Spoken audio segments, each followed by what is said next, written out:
Hello, everybody, and welcome back to ATP Insights, where we cover the most important tech news in Asia every Monday, every Thursday at 2 p.m. Singapore time. Today is Thursday, the 23rd of July, 2026. Let's get right to it. We want to talk about how Hong Kong is becoming the capital market behind China's artificial intelligence expansion. And look, another amazing show. I say this before every show we do, but we've just got a killer lineup of guests again today. Just a killer lineup. Let me just run through who we have. We're going to have KJ Kim, the founder and CEO at Studio Meta K. He's going to join us to talk about how AI-generated talent will reshape the commercialization of the entertainment business. Following that, we're going to welcome Lawrence Michael, the founder and CEO at RackCorp, to discuss how sovereign and regulated cloud infrastructure help enterprises adopt AI securely without slowing down their innovation. We're also going to talk to George Davis, the CEO at Lorum, to cover how stablecoin infrastructure is changing the cost and accessibility of cross-border payments for businesses. I love talking about stablecoins. And then Dipesh Sukhani, founder and CEO at BuildBear Labs, will talk about how realistic Web3 development and testing infrastructure helps businesses and reduces risk. Later in the program, we'll be joined by Cheng, CEO and founder at Spacera, to explore how intelligent meeting room management improves reliability and employee productivity at work. And Guillaume, I know Martin's going to yell at me for mispronouncing that bar. I'm probably butchered the whole thing. I'm very sorry. Guillaume, CMO at Hungry Hub, is going to talk to us about how restaurant technology will help hospitality business increase demand, improve capacity, and create more predictable customer spending. And finally, Jennifer Cheng, the director of cybersecurity strategy, APJ at Footprint, is going to talk to us about human and agent-centric security, how it's going to help business adopt autonomous AI without losing control of their data and their operations. And before we get to all of our guests and a little bit of news, let's hear from our presenting sponsor, Twilio. Twilio is the secure and scalable platform to build amazing customer engagement without the complexity. With the AI-driven workflows, you need to connect. They are trusted by over 300,000 businesses. It's the platform that makes more possible. Visit Twilio.com to start building today. Okay, let's get to some news. I mentioned how Hong Kong is becoming, or has become, you can use whatever verb or gerund you want in there, the capital market behind China's AI expansion. And I think the Chinese are doing something very savvy here. Very, very savvy. Because Hong Kong, and it feels like a long time ago now, right? Because it was 30 years ago, but Hong Kong in most people's minds, right, still feels like it's not part of the British Empire, but, you know, when the British gave it back to China in 1997, most people felt like not much is really going to change. And to the extent that most people don't pay that much attention to the political news in Hong Kong, what it means is that Chinese companies, because Hong Kong is now part of China, can list on the Hang Seng exchange, and people feel like it's normal. Both local investors, regional investors, and international investors feel like, yeah, it's listed in Hong Kong. I can invest in that company. And I can invest in it before it does an IPO on the Hang Seng, because I know what that means when it goes and lists in Hong Kong. I trust that whole thing as a mechanism. I want to do that. And having said that, Chinese companies these are Chinese companies, not Hong Kong-based companies. Companies based in China have raised more than $27 billion in Hong Kong during this year alone, just in 2026, directing capital into the physical systems required to build and deploy artificial intelligence. And the money is increasingly not just going to, or not just being invested in sort of the model developers, but it's going to chip makers in China, optical networking suppliers, and advanced industrial companies, rather than, I said, just on like the model developers. And I think this is super important, right? Hong Kong's broader capital market has also recovered really, really nicely this year. In the first half of 2026, 87 companies, as I mentioned, raised $27 billion through IPOs, up 92% from the same period last year. Trading activity has also been supported by greater investor interest in technology and AI-related names. And let's get a little bit more specific here, right? Because I think part of this story is some of the individual companies. And just to give you an idea about what that looks like, Zhongji InnoLights is a perfect example of what I was just talking about. This is an optical transceiver manufacturer. It's seeking up to $7 billion. That's a real number, right? That's the same amount of money, approximately, that DeepSeek rose in both of their two previous rounds. I think it was $7 and $7.4 billion.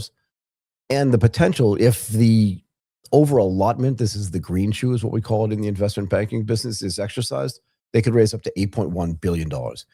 And it would be Asia's second largest IPO of 2026 and Hong Kong's largest listing. Yeah, as Martin would say, Michael, please sit down for this. Since Alibaba's secondary listing in 2019. So that would be the biggest listing that's happened in Hong Kong in over 7 years. 7 years, right?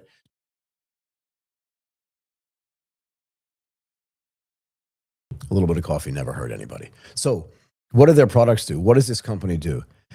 Their products move data between processors and servers inside AI data centers. So Zhongji therefore provides infrastructure that becomes more valuable as compute clusters become larger and more complex, right? Because the more compute you have inside of a data center, the more servers you have inside of a data center, the more you're going to need this data being moved between these processors for all these machines there to get the scalability that you want to get the best inference and the best results out of your AI and out of your AI inquiries. Both chat kind of stuff, but also long kind of reasoning type of inquiries as well. Revenue for this company increased by more than 60% in 2025, and first quarter 2026 revenue tripled, almost tripled. Now, this is also important. The investor group also makes a difference, right? Temasek, which is a big entity in Singapore, BlackRock, which everybody's heard of, JP Morgan, so the global investment bank, the Abu Dhabi Investment Authority, which is something that we call ADIA for short. They have so much money. It's one of the largest sovereign wealth funds in the world. This is the sovereign wealth fund, obviously, for Abu Dhabi and for the United Arab Emirates. Alibaba is also involved, and Tencent is also involved, and they've committed around 3.45 billion as the cornerstone investors for this business. The participation of these investors, and frankly of these types of investors, shows that Hong Kong can combine mainland strategic capital, right? So Alibaba and Tencent, with large pools. And this is the key. And this is why I said at the beginning of this conversation that it appears to me that the Chinese are getting very, very savvy about the way they're doing this. Frankly, if they just wanted to raise money, they could raise money through a listing in Shanghai. I'm sure there are plenty of individual investors in China and also plenty of institutional investors in China that would want to invest in Zhongji InnoLights. But what the Chinese are saying is, let's make this look like it's kind of an international offering. Let's make it feel like that so that because as Chinese investors, whether they're individual investors, whether they're Hong Kong-based investors, or whether they're institutional-based investors, they can invest whether it's in Shanghai or in Hong Kong. They are completely indifferent, right? And the Hong Kong dollar currency doesn't matter to Chinese investors. They can go back and forth between that and the Chinese yuan in a way that's really simple, particularly if they have the approval of the government, right? That's not a big deal. But international investors, in my mind, are much more likely to invest in a company or to participate in an IPO that's going to be in Hong Kong than one that's going to be in Shanghai. Because it just feels like Shanghai itself is in China kind of thing. And even though Hong Kong is part of China, it's a special administrative zone, so it feels an SAR, which is weird for those of us that were in Hong Kong for SARS, which was a completely different thing. But the point is that foreigners, whether they're European foreigners or American foreigners or frankly Asian foreigners, feel much more comfortable investing in Hong Kong than they would potentially investing in Shanghai. And that's really what this participation means, right? So you can have this mainland strategic capital with large pools of money, large pools of international money, right? Even when US restrictions make investment into Chinese technology more difficult. And again, we saw what happened with Manus and Facebook or Meta having to unwind that transaction completely. We also saw what China did when those guys tried to domicile themselves, in Singapore. They're like, hey, why don't you guys come home for a couple of weeks? We'll buy you dinner. Oh yeah, and we'll take your passports and we won't let you leave the country because we want you to be in China. And if you're going to list or be acquired, we want that to be with another Chinese entity. And from my perspective, it feels fair. It really does. Like, you can paint China any way you want, but they're not doing anything, I think, that any other country that respects their own sovereignty and the sovereignty of their own businesses, and frankly, the sovereignty of their own data and intellectual property. They're not doing anything that any other country would not do in this case. Taking people's passports may be a little bit powerful, but I'm not here to complain. I'm just here to report the news. And I don't think that matters that much, actually. The same financing pressure that we're having here, right? Because investing in some of these Chinese companies for international investors had become difficult, is pushing Chinese developers towards the public market. So at least 6 AI startups, at least 6 of them, are reportedly considering listings in Shanghai or in Hong Kong. So DeepSeek is preparing for a possible listing in Shanghai in 2027 and has already discussed a valuation. I mean, they're already there for approximately $71 billion. And Moonshot as well, which we've been focusing a lot on over the last few days on both AGTP and frankly on ATP Insights. Moonshot has said the Moonshot is the parent company to Kimi K3 and the Kimi family of models, that it could potentially seek a listing within 6 months, which to me, just to be fair, feels a little bit early and a little bit fast for them. But let's see how that works. And I do think that these Chinese AI companies, particularly the ones that are open weight, are going to have a much better experience going public, not just in Hong Kong per se, but they're going to have a much better experience going public than OpenAI and Anthropic, because they're not running into the same headwinds. Tons of headwinds. Like, think about this. The guy who, the founder of Moonshot AI, okay, went to school and got his PhD at Carnegie Mellon in the United States. He speaks English. And to be fair, he wanted to stay in America and build his company there. But for some reason, America made it hard for him. And I don't know why. I don't remember the details. It's not maybe what you think, but I think the United States of America made it hard for him. This is one of those things where it's like, do your own research. And at the end of the day, he's going to come back and he's going to do that listing probably in Hong Kong. I think it's fair enough, right? And the reason here, the underlying issue for why they want IPO is because frontier AI development, whether it's open weight or not, requires sustained spending. It's just expensive, right? On compute, on research, and on technical talent. And to be fair, if you think about when we started talking about DeepSeek, when it launched in January 2025, and it, apparently they'd only invested somewhere between $7 and $10 million in it, which I think is a little bit of a head fake, but fair enough. What they're saying is they didn't put $600 billion to develop it. But one of the things they realized is once people get interested in it, once they need more compute, once they need to go beyond like version 1 of their model, I think it was called R1, DeepSeek R1, they realized we need to do more research. We need to hire more research people. And again, they could have built their model, at least initially, on distillation, although I don't know that for a fact at all. But even if they did, which would have made it less expensive to build, now they realize they cannot continue to do that going forward. And to build a good model or a better model or a good enough model, not just for China, but for the rest of the world, they're going to have to do more research, but they're also going to need more compute, right? And here's the thing. While there is a lot of money in China, China's private venture capital market can't provide all of the funding indefinitely, right? And this is one of the reasons why you go public. Now, for me, I would want to stay private as long as possible. And again, part of the reason why is because I worked in the public markets forever, and just the reporting, the reporting regimes that live in most places where you have to like list on one of these exchanges, the reporting regimes are just really hard. I would much rather not have to do like quarterly reporting or monthly reporting and all this other stuff. And frankly, I'd rather have to report to like a group of venture capitalists than to a group of regulators. That's what I think. And the longer I can stay private, the longer I can have more control over what my company does and how I run my company. Once the companies become public, again, depending on how you structure your share allocations, I mean, if you look at Meta, to me, it feels still more like a private company, even though its stock does trade publicly. And part of the reason why is because the structure under which Mark Zuckerberg has kind of full management and CEO control of that company due to the way his ownership and the voting rights are for the shares that they issued when they did their IPO, means that in some ways they can behave more as much like a private company in some ways, yeah? Not in all ways, because they still have a whole bunch of reporting resistance that they have to deal with. But otherwise, the way the company's managed, it feels more like a private company than a public company to me. And because of that, because the private money in China, the venture capital money in China, and frankly, even the government money in China can't provide all the funding indefinitely. And because, as we know, like I said, even DeepSeek, which came out in January 2025 and said it only costs us $10 million to do this, has raised now they've raised $7 billion, and now they're going to raise another 7 point something, so 7 to 8, so somewhere between $7 and $15 billion.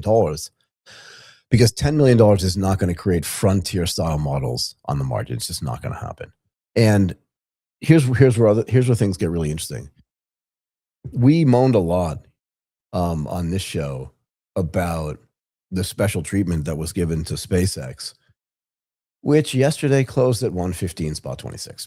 So, boy, were we right. Anyway, that's, by the way, $20, almost $20 lower than its IPO price. But we moaned a lot about how they got special treatment.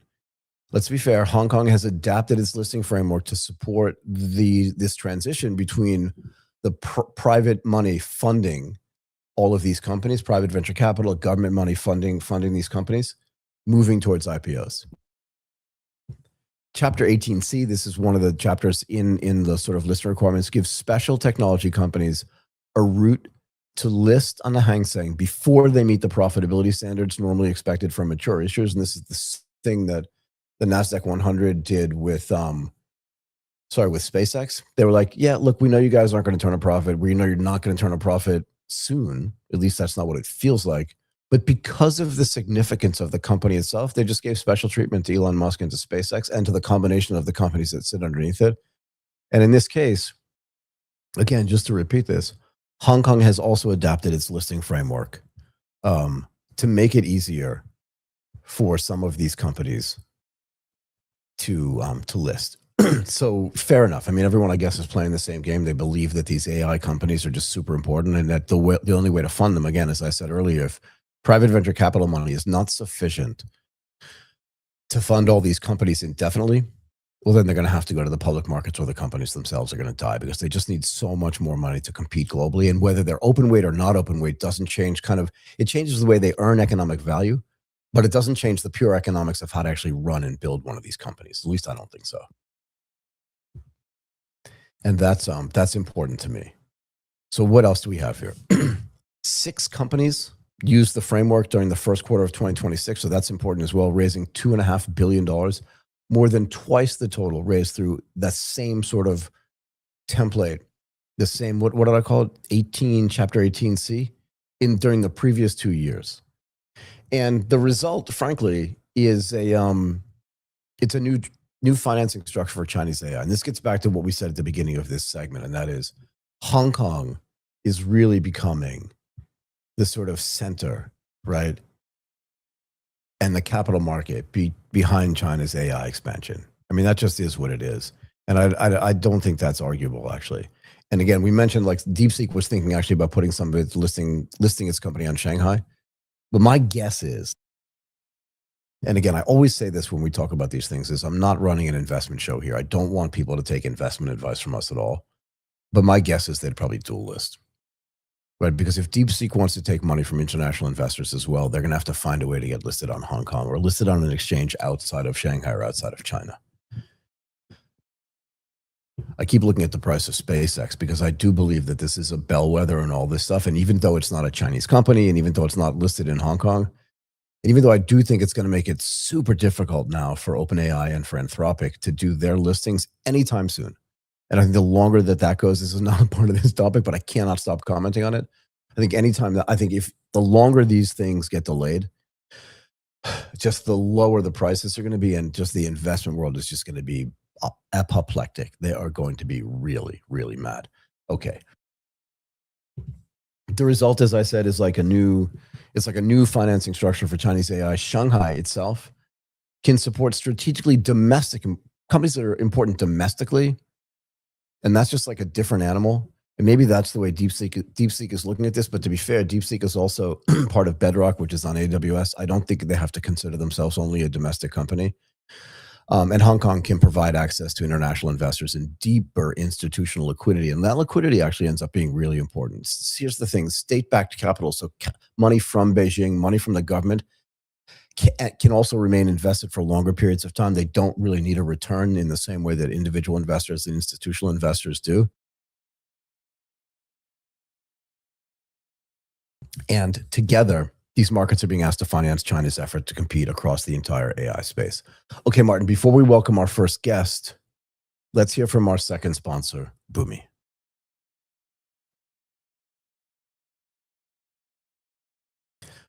Boomi is the data activation company for AI. It powers the agentic enterprise by bringing data to life across your business. Trusted by over 30,000 customers and supported by a network of 800 plus partners, Boomi helps organizations of all sizes achieve agility, efficiency, and innovation at scale. Martin, let's bring in our first guest, KJ Kim, the founder and CEO at Studio Meta K.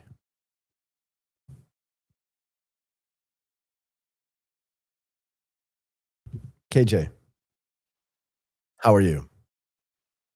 Awesome. Can you hear me okay? I noticed you cleaned up behind you. That was really funny to watch you do. It's kind of cute, actually, in a way. Yeah, you do. You should. You should have a green screen. I recommend a nice microphone as well. But Anyway, somehow it doesn't have it. This video program. we'll get you a green screen. Look, we wanted to have you on, and thank you again for taking the time to do this. We wanted to talk about how AI-generated talent can reshape the economics, production, and commercialization of the entertainment business. But first, tell us, before we dig deeper, tell us a little bit about Studio Meta K. Okay, Studio Meta K actually founded in 2022. We started as a K-drama and film company. Okay. So I actually start with the legacy drama and film production with the famous directors and writers. Good. But somehow K-drama is very famous in the world right now. But somehow production budget is tripled the past 3 years. Yeah. Because of like a labor law, something like that. We used to make one season for 3 months, but now we cannot work more than 52 hours per week. So we making 8 months for the K-drama for the one season. So who was complaining about this? Was it the actors and the producers and directors and stuff? It's by government. It's law. No, but the government must have been encouraged to do this by some of the people that are actually participating. I think labor people always say they don't want to have a overtime work, something like that. Somehow they imposed the law in 2022. So production budget is triple times because we have to work more than triple times. Yeah, I mean, if you have to work 3 times longer, just by definition, the prices, even if the individual cost, if the unit cost of something doesn't go up at all, yeah, if the time that's just goes why up we changed our main business to virtual human, like a virtual artist, and then we created the AI video production since 2023. Okay, so now, what problem was this trying to solve?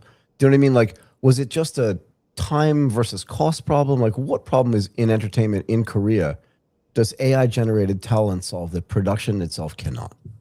I mean, since the production budget is higher than before, right? I think if we want to reduce the production cost, I think AI is the only way we can reduce the production cost, because I think labor fee is already the same. So if you reduce the number of days, I think we can reduce the price. So for the a virtual like a VFX, high cost VFX and maybe high cost for the set design, we can replace it with the AI. Got it. What do you think makes Korean entertainment so popular worldwide? Like, what is it about? Is it the production value? Is it the storytelling? Is it the type of story? Like, what is it? And then where does AI fit into that sort of part of the value chain? I think Korea has very creative storytelling. As you can see, the many like Netflix drama or K-drama, it's very unique and good story and good actor. But we used to don't have enough money to produce the drama compared to the Hollywood like a season, because they used to spend about I think 10 times, 20 times more expensive than Korea. Yeah.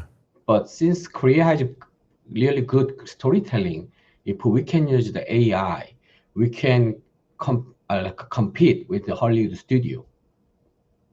What changes?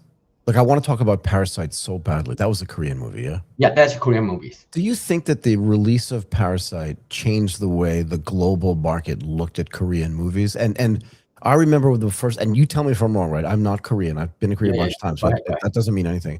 But I remember watching that movie and thinking, this is a uniquely Korean movie from beginning to end. Like, it could not have been made anywhere else. And I'm curious, like, what changes when a studio, first of all, was that like a paradigm change for the way Korean movies were perceived globally? And second of all, what changes when a studio can develop the performers and the underlying IP with AI? But I mean, like, it used to be real. I think until 1 year ago, I think the studio and the main company, they refused using the AI. Why is that? Because people always think about that they can replace their job. Even for now, like many a cinematographer and the set designer, even stunt people Oh, really yeah, don't like AI because they can replace it by AI. for sure. But I don't think AI replace all the job. I think someone who know the AI, they will replace someone who don't know anything about the AI. I don't disagree with you. Yeah, I agree with you actually. But what do you think it does to the audience's connection with an actor and actress? No, I mean like for the actor and actress for the like AI, I think if someone is already famous, celebrity like Tom Cruise or whatever, Sure. they don't have to act anymore. We can create the AI for the 20s, 30s, 40s, and 50s. So sometimes when they don't have a job, they sometimes gain the weight, and when they get paid, they always lose weight. But if we're using the AI, they don't have to do it. Yeah, but that's for people that are already famous. In other words, my real question for this, and I'll get back to the technology in a second, Yeah, but yeah, you're in the industry, right? So I'm just super curious how it's perceived. The reason why people like Tom Cruise, just as an example, is because they remember seeing him as a young man in risky business. And they feel like they have a parasocial relationship with him. They feel like they know him. yeah, They saw him do crazy things on Oprah. They saw him get married. They saw him get divorced. They saw him with Nicole Kidman. Like his yes, life outside of the movie was almost as important as his life inside of Mission Impossible. yes. Do you know what I mean? Yeah. But if you create an AI character, that AI character doesn't have a real outside life. So how do you create the connection for a new star, not for the old ones, but for the new ones? But I think like not just for the actor and actress in virtual. In Korea, we have so many virtual singer. Yeah. Okay. Go ahead. Yeah. I don't know that, but go they, ahead. but they have a lot of history. They are like a blood type, even fashion style. Do Their they have friend. blood types? Yeah, they have everything, about 200 pages. Do they really? So someone's spending a lot of time like doing this development, no? Yeah, so like making their personal profile. And people identify with that. Yes. So someone say like his father is maybe blonde or whatever, something like that. His daughter is who is this one, something like that. They making all the relationship and the personal profile. What do we think about K-pop Demon Hunters? Because that was there weren't real people in that movie. There were real singers in the background, but there weren't real people in that movie. Is this an example of artificial intelligence, at least at the beginning, being used? Because again, they weren't trying to make it look like real people. Yeah, but I mean, like K-pop Demon Hunters is another sample because the animation itself, the character is famous, but somehow we call the shadow actor. They are very famous right now in Korea. The shadow actors. Yeah, sometimes they say shadow actor. They somehow they are famous right now. Like EJ, she's Korean. Yep. Even Korea, we call the Playboy and some other many famous virtual artists. Their album is in Billboard right now. Yeah, it's really a strange thing that's going on. I mean, EJ is actually a really interesting example of what's happening in the Korean market, right? Because she was kind of a quasi-star. She was brought along and then just they gave up on her, right? Yes. They just completely gave up on her. She was in New Jersey. Do you know what I mean? Like all this kind of stuff makes her really different. But the Huntrix as a group, those three ladies, it's just really interesting, right? Because they are stars, but then they have virtual stars that are associated with them. That to me seems like a way where the industry could go. Do you know what I mean? Where they're like avatars for real people. Yeah. Sorry, go ahead. But I mean, like that's another opportunity for the other, like someone who wanna be a singer. Sometimes like someone doesn't have a really good looking. But if you make like a masked singer, like me, no one's gonna want to watch me sing. Yeah. But how old are you? Like you are maybe 40, 50? But I mean, like we can create. Say that again for the audience. I'm what? 40 years old. But I mean, like we can create you as a virtual human as a teenager. Yeah, nobody wants to know me as a teenager, but I understand the point. But I mean, like if you have a good talent for the voice, we can create the unique character with the virtual with the AI. So this is actually really interesting. What goes in when you just like back up, right? What other components are necessary? Like when somebody thinks about how do I design a virtual star, a virtual artist, a virtual movie star, a virtual singer. But I mean, like if you want to be a K-pop star, you have the good looking. Yep. and the skinny and the good dancer and everything should be the great. Right, But but if we, you can AI that, like that part's easy to do, I think, right? Like, yeah, and to the extent that good looking changes in a way that's nuanced over time, like a good looking Korean woman today looks very different than one from the 70s or the but I 90s. mean, Yeah. like that's a little bit different because Go ahead. if we make a AI photorealistic AI human, I Yep. think that's not popular at all, even though it's Oh, okay. free. But if we make a cartoon style, like an animation style, Yeah. even Mickey Mouse and the Snoopy, everybody love it. Oh, yeah. That's Something like that's an easy sell for me because then you don't need. I yes, mean, look, Mickey Mouse has been around for like 100 years, yes, right? I don't know if you remember Steamboat Willie was what they originally called Mickey Mouse, right before they turned yes, him into Mickey Mouse and it turned into like a phenomenon. But I think again, let's getting back to K-pop Demon Hunters is the perfect example of this, right? Because that is an animated thing, and people can connect with the animation because they know it's not real. Does that make sense? yes, yes, yes. Yeah, and it's the same thing with Mickey. It's like a Goofy and even Snoopy, right? People know it's not real, so they can identify. But people love it. Oh, they completely love it. They completely love it. Where Yeah. do you like? How can I say this the right way? When you're building systems that are creating virtual artists, where do you leave room for just like instead of just like using generative AI alone to create this? Where does the sort of human judgment and human interaction come in the creation of these new But it's performers? what kind of a type of virtual human you want? Maybe singer or actor or like influencer. It's totally different style. Right. And do you do any sort of so let's just say I want an actor or an actress. Yeah. What am I thinking about when I'm doing this? But I mean, like you, if you are a good actor, but even though you have gained the weight, or sometimes you looks like just bad people, you want to be a look good person, we can change with AI. And can you do so? But are you just using this technology in Korea right now, or is this also being sold to people outside of I Korea? think it's all around the world. Even like Netflix, purchased a couple of company. Also, even big major studio already adopted many AI studios. Got it. And how do you like? Let's just say a virtual star that's just created from scratch actually does become popular, right? But I feel like I want to point to one thing, Go like ahead, please. for the like animation industry. Yep. If you want to make like a K-pop Demon Hunters or Toy Story, Yep. you need at least 70 to 100 million US dollar used to be. But if you want to make in Korea, make a kind of the kind of like animation feature film, usually we spend 5 to 10 million. Wait a But second. K-pop Demon Hunters. How much did that cost? if we make in Korea, maybe I know the K-pop Demon's original like production cost in US is about what I know is about 100 million. Yeah, it's expensive. It was expensive to make. In Right? Korea, maybe we can make it within 10 million. But is it because of the AI or is it just because cost in Korea? Legacy labor fee, everything is much cheaper. Right. But for our case, it's much different Tell because me. if we make with the AI, we can make less than 1 million. Really? For a movie that complex? Yes, that's why like we actually got open many animation project with the feature film. We are combined between 500K to 1 million for the feature film. For a full length 110-minute movie. About like 100 minutes. 100-minute movie. Yeah. So an hour and 40 minutes. And that's all animated though, yeah?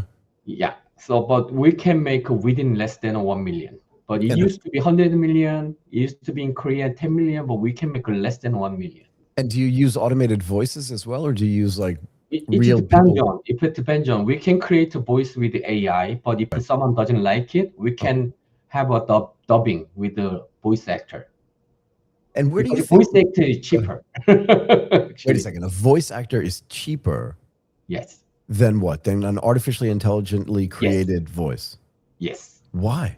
Because like let's say if we get some not a famous actor, but just a voice actor, their daily charge increase maybe $200. Yeah, maybe. But if it's But like a famous actor, but like, if you have a famous actor like Ben Affleck, but you want him to do voice. that's the thing. That's a totally different story because we have to pay a lot of money, or sometimes we have a revenue share. Yeah, fair enough. They get points on the movie. Do you think that part of the reason why the AI is cheaper is just because it can cycle? Like if you want to change something, you can have them change it at 2:00 in the morning because they're not sleeping. Do you know what I mean? Like they're just always not available. like that. If you make a 3D animation movie, sometimes they have to spend a couple months for just create the model and the animation and the compositing. It takes more than a year. Usually, Oh, really? for the future animation, they spend at least 2 years.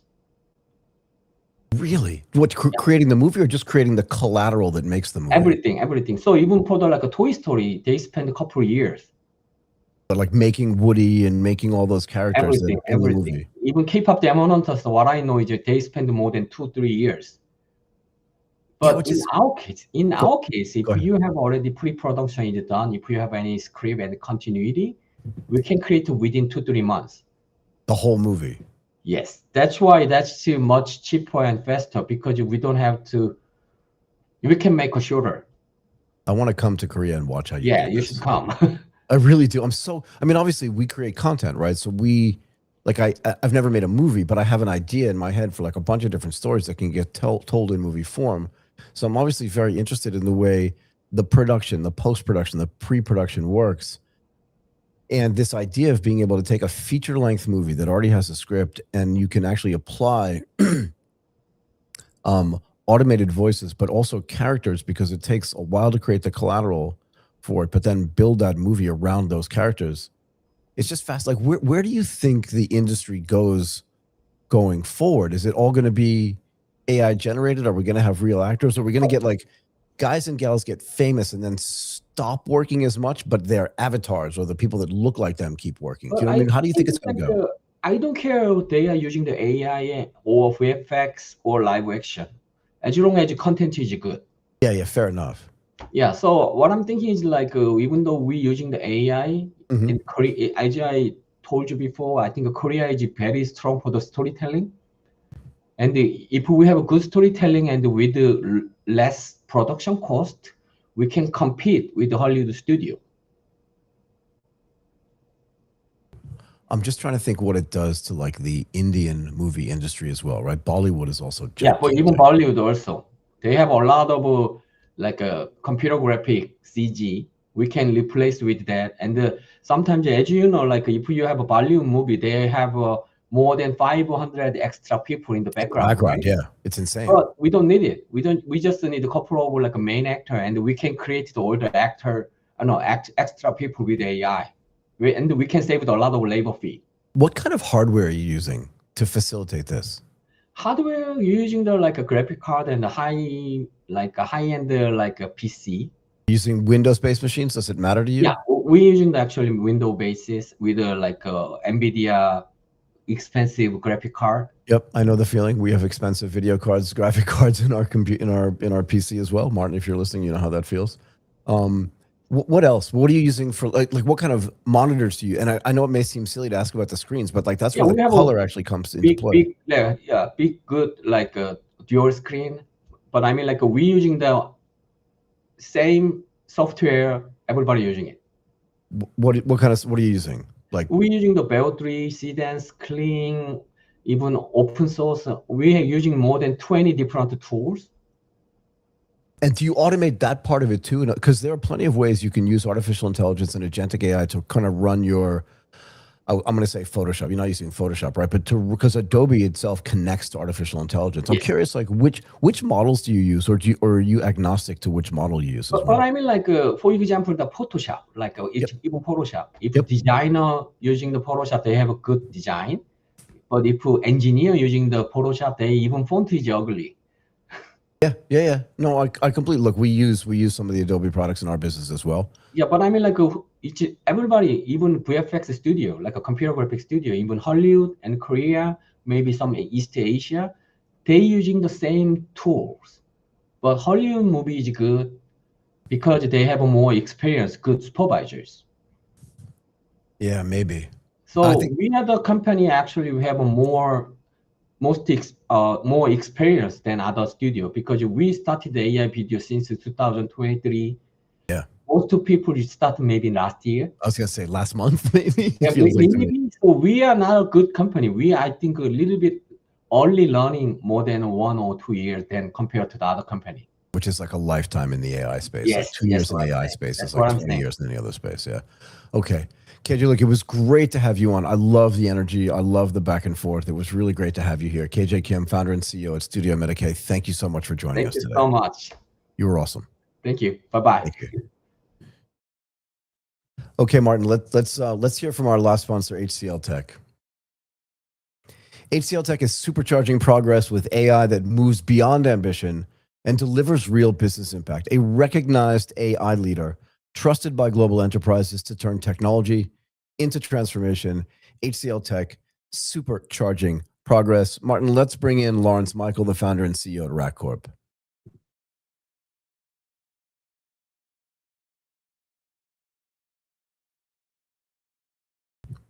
Lawrence, how are you? I am doing great. Where are you based?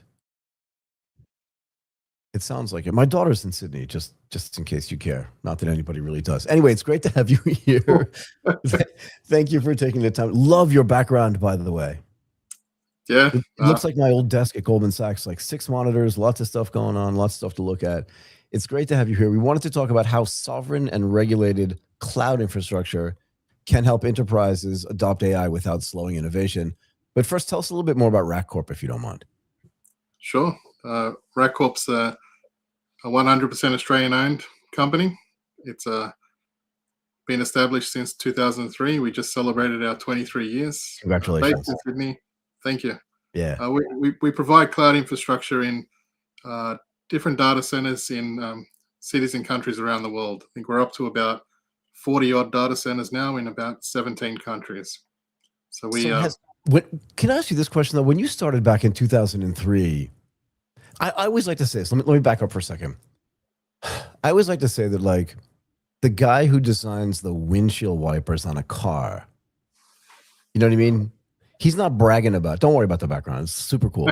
But he's not bragging about it in a bar. Do you know what I mean? He's not like, he's standing next to his buddy who works at, I'm going to say like at Morgan Stanley. He's bragging about like being on some M&A team. He's not cooler. I'm not saying he is, but I'm just saying he's bragging about it. But in 2003, data set, because I know, because people asked me to invest in data centers back in like 2000. I want to get the year right, like 11 or 2012, and I was like, data centers, I don't care. Has there ever been a better time to, like, did you expect this to happen? Do you know what I mean? Because now data centers, and Martin and I talk about this all the time. I feel like that's at least the one place in the value chain for artificial intelligence that's never going to go away, and that's only going to get more expensive. What do you think? For sure. I mean, it's commonplace now, but even back, we actually unofficially started in 1999. Yeah, fair enough. Go ahead. Our data center was our backyard. Yeah, exactly. I was going to say your garage. In the garage. So data centers have been around for a long time. I mean, the internet's been around since the 90s. People have been using it and connecting through data centers. Just a lot of people didn't know about them.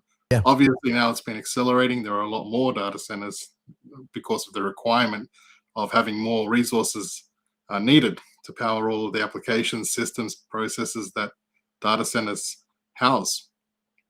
Yeah, so talk to me about this, because one of the big things is data sovereignty today, right? So you're obviously an Australian company, but you were saying you have data centers all over the globe, right? How are enterprises looking at or thinking about data sovereignty and compliance as they either rent out or build out their own AI infrastructure?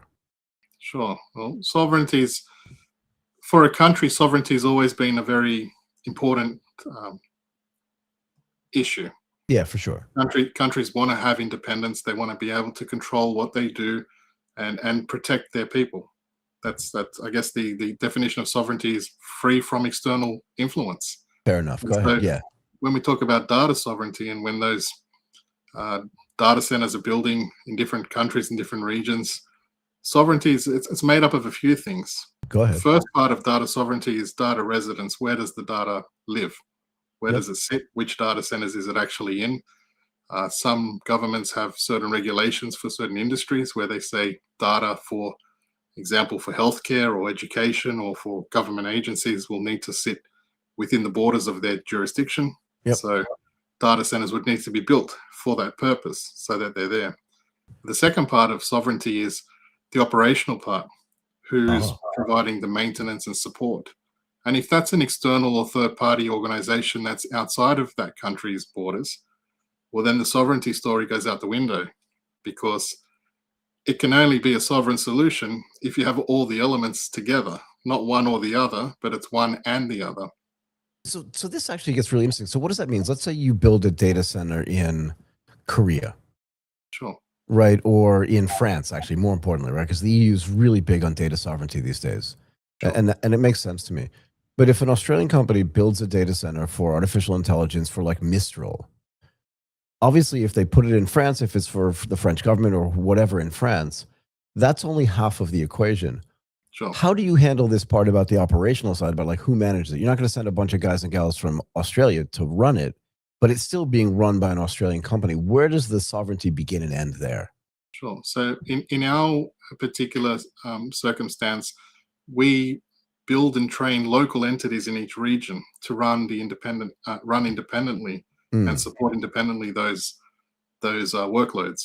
So if there's an AI deployment in France and we were supporting that in France, number one, the data center that we would choose to deploy the infrastructure in would need to be a nationally owned data center, because that's also part of the sovereign story. If a data center is in a country such as France, but it's not owned by someone in France, then it's still under the jurisdiction of the company that owns its parent, which is that country where that company's from. So it is important. It's very important that deploying in France, it needs to be, if you need to make sure that it's a sovereign solution, then it would need to be a French-owned or majority French-owned data center. It needed to be run by French nationals who are supporting it on the ground, and it would be needed to be supported and maintained by French citizens. That way, the jurisdiction stays within the borders of France. But then what's the relationship with RackCorp? Like after the thing gets built, gets set up, gets sort of, do you know what I mean? Like it's ready to turn on the light and turn on the power. How is it different if you live in France, just as an example, versus building one in Australia where you're Australian, there's Australian data sovereignty, like it all, you don't have to think about it as much per se. Sure. So there's a few elements to it. There's a number of layers. The first layer is the data center. Then the next layer is the infrastructure. And infrastructure obviously will get locally deployed in the data center, which means it's not being connected from outside that area. Yep. And then there's the network, which is the local network in that region. And then there's our technology that we lay on top of the infrastructure. That technology is a platform we've developed in-house that virtualizes and orchestrates the physical equipment to run cloud resources. And that gets handed over to the local entities. So they have full control using that technology. Got it. Independent of us or anyone else. And but so it's all you guys still get paid? Does it like a licensing fee for the technology that you've built and stuff like that? Yes, we have a few different models where it's license-based or it's resource-based. And so it depends on what the consumption model would be for the user. But we normally don't provide to the end users. We provide to partners who on provided. So our partners, if we're using the France example, our partners would be the government, would be the telecoms, it would be the system integrators, it would be the managed service providers who would take our platform, deploy it on the local infrastructure in a French data center, and then provide that service to the local communities in that region. What is it like these days? Like, how would you characterize the regulatory environment in different jurisdictions for initiating the building of a new data center from a water usage perspective, from a power perspective, even just connecting to the grid perspective, and frankly, just choosing the geolocation of it in different regions or in different countries? I'm just curious, like for you, when someone calls you, and I'm just going to make stuff up, yeah, but if someone like from Kentucky goes, we got some land over here, a town of 5,000 people, we'd love for you to build a data center, you're just like, oh God, that's going to be a nightmare. Or if someone says like, we want you to build this in Thailand, you're like, that should be simple. Do you know what I mean? Like, how is it different across the globe when you're thinking about doing something from scratch, like a greenfields thing? Sure. Traditionally, it was a lot easier than it is today. Yeah, So exactly. today, That's what I'm asking. Yeah. 5 years ago, it's not even a question. yeah. So it's all about power now. Power, not about Power. water or both. Well, water is part of that Fair enough. equation, but Fair you would need. So it's coming into density of power as well. Yep. And so it's not a matter of space anymore. It's about how much power can you output, how much power can you consume. Right. And that's because the infrastructure that's being built now is 5, 10, 20 times more powerful than it was just a few years ago. But that means it needs 5, 10, 20 times more power to run. Does it? Is it linear? Yes. And so with those things in mind, it's also location. Again, it's not about space, but it is about location. There needs to be stable power, stable availability of power. Services that run in data centers generally are important services that the community needs to access. So having continuous power, so no blackouts, no brownouts, availability of resources is very important in the location that we choose. Does it argue for the data center itself to create a facility to have its own power separate from whatever the local power is? And are there, and again, I'm just thinking about like all the stuff that I've heard of. I'm not an expert on this at all, right? So if it's silly, just say to me, Michael, that's silly. Like, I'm good with that. But like, there are companies out there trying to develop very small nuclear reactors that allow data centers to use them for power generation. And I guess it's kind of a two-part question, but like, should data centers provide their own power so they're not 2 to 3 timesing the power for other people in that proximate area? And if they should, is nuclear even like a useful tool for this? Because I feel like solar maybe have some, I don't know, like I don't have enough information, but I'm curious like what you think about that. Sure. So again, traditionally, just a few years ago, this wasn't a major issue At all. No one had to think about it. It was a talking point, but it wasn't something that needed to be considered. Now, I think there are some scenarios where the data centers build their own power sources. And so they're consuming their own independent power. But in other locations, they are part of the grid. They're consuming power alongside everyone else. So going forward, it's going to be very important that just not just the planning, but the actual, because planning is one thing. When they start to put it into production, they're going to come up with the real world situation where they're going to run out of power if it wasn't done properly. Yeah, exactly. So is there an opportunity? I want to get to something else super interesting in a second because you're going to understand this way. Oh, don't do that.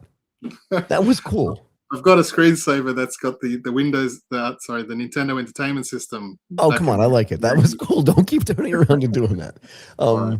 Well, you do what you want, whatever makes you feel comfy. Sure. But do you think there's an opportunity do companies like RackCorp think about this saying, maybe we should have a subsidiary that's just like a power generation company? Do you know what I mean? So that there are multiple, I'm sure you have multiple revenue streams. I'm not saying that at all.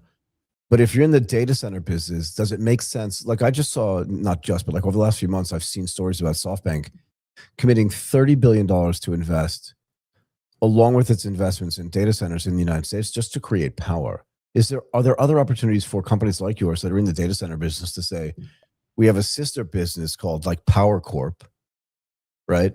That's the sister company to RackCorp. And if you need a data center, you also need power. We'll build that for you too in a way that's, like you said, fault tolerant. So it's up like 99.99% of the time. There is, and there are a lot of emerging companies that are coming into this space right now. But I think in the end, there are only going to be a handful of big players that are going to last because data center builds are very expensive. You just mentioned $30 billion. We're talking about hundreds of billions of dollars of investment across the world right now, currently in construction.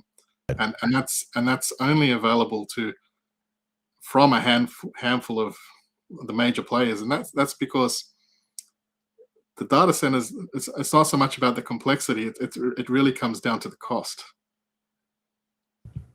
So are we suggesting that they're not the data centers themselves are not really complex animals? Yeah. They're complex, but I think we've worked it out. That's what I mean. So they're complex. I can't go build one tomorrow, but the people that know how to do it aren't like, what's step 4 again? Like it's a known thing. It's just very complicated to do and to do well. Yeah. Correct. And that becomes very expensive. And it's expensive because we're not building small data centers that cost $2, $3, $5 million anymore. We're building data centers that cost $1 billion plus in each building. So your garage is not big enough anymore, is what you're telling me. No. So, Your and that's backyard. the issue with AI workloads and the new compute resources that are coming out now with the extra power requirements. You need to build data centers at that scale. Yeah, otherwise it's not worth building. Right? Yeah, exactly. Yeah, it's like having a $5 million venture capital fund. It's like, what's the point? Yeah. Can I ask you something that's a little controversial? Sure. Because like I have my own opinions on this, but I'm no expert. Data centers in space. That's all I'm going to say. Like, what do we think about this? I have my own opinions, but yours have much more value than mine in this case. Well, there's land, there's air, and there's water. Mm-hmm. And they're building them in all three, I guess. It's yeah, but what do you think about it though? In other words, because here's my big question. If I build my fictional data center in Kentucky, I can have a guy literally from Tennessee drive over and do some maintenance on it. If one of the chips goes out, if one of the servers goes out, if the power goes out, I can have somebody drive over there and just plug it back in and go back to Tennessee and have dinner at home with his wife and family. Sure. But if it's in low Earth orbit, which is why Amazon calls their thing Amazon Leo, which I thought was kind of funny. But if it's in low Earth orbit, like, what are the costs associated with, like, I get redundancy and stuff like that, but are we really going to send a spaceship up there, a rocket up there every time something breaks? Because even underwater, like, I get it. We have submarines, but the submarines are, voluminous. And everybody and their brother can, like, get into a submarine and go underwater wherever they're going to, because you're not going to put a data center 5 miles. It's not going to be at the bottom of the Marianas Trench. Yeah, it's just going to be in a place where it's accessible offshore. But in space, it just feels like we don't have enough rocket. Like, you just saw what happened recently for the SpaceX rockets. They canceled the launch. Nobody cancels a submarine launch. Do you know what I mean? So I'm just curious what the real opinion is on whether that's actually going to be something that's viable, or is it just some kind of pipe dream that these are valid questions. I think we don't know the answers yet because it's not something that's commonplace. Until it's tried and tested and it becomes popular and we start to use it, we won't really appreciate what the outcomes are going to be. Yeah, but I think when the data centers are built, whether it's here or in space, like you said, redundancy is one of the primary factors built into it. So it has to be. If something goes wrong, it's not going to stop, and we have to wait for someone to get to that satellite or get to that rack in space to fix it. Yep. There's going to be that I'm sure they would have accounted for destroying 30 or 40% of the infrastructure up there, and it would still run optimally. Not optimally, but it will still run at the capacity it needed to run. Right. So I guess my question is everybody in the data center business, because there aren't like a million players, right? And if you've been around since 2003, you've been around for a while. Like, that's survival, I think. Yeah. Like, I don't think you wake up every day going, I hope we're still in business tomorrow. Do you know what I mean? You probably did that in 2004, but not in 2026. But are you considering are you doing the research? Are you considering building stuff in space? Do you talk to rocket launcher people to figure out, like, we're good at this on the ground, we could definitely figure this out in low Earth orbit? No. Okay, well, that answers my question then.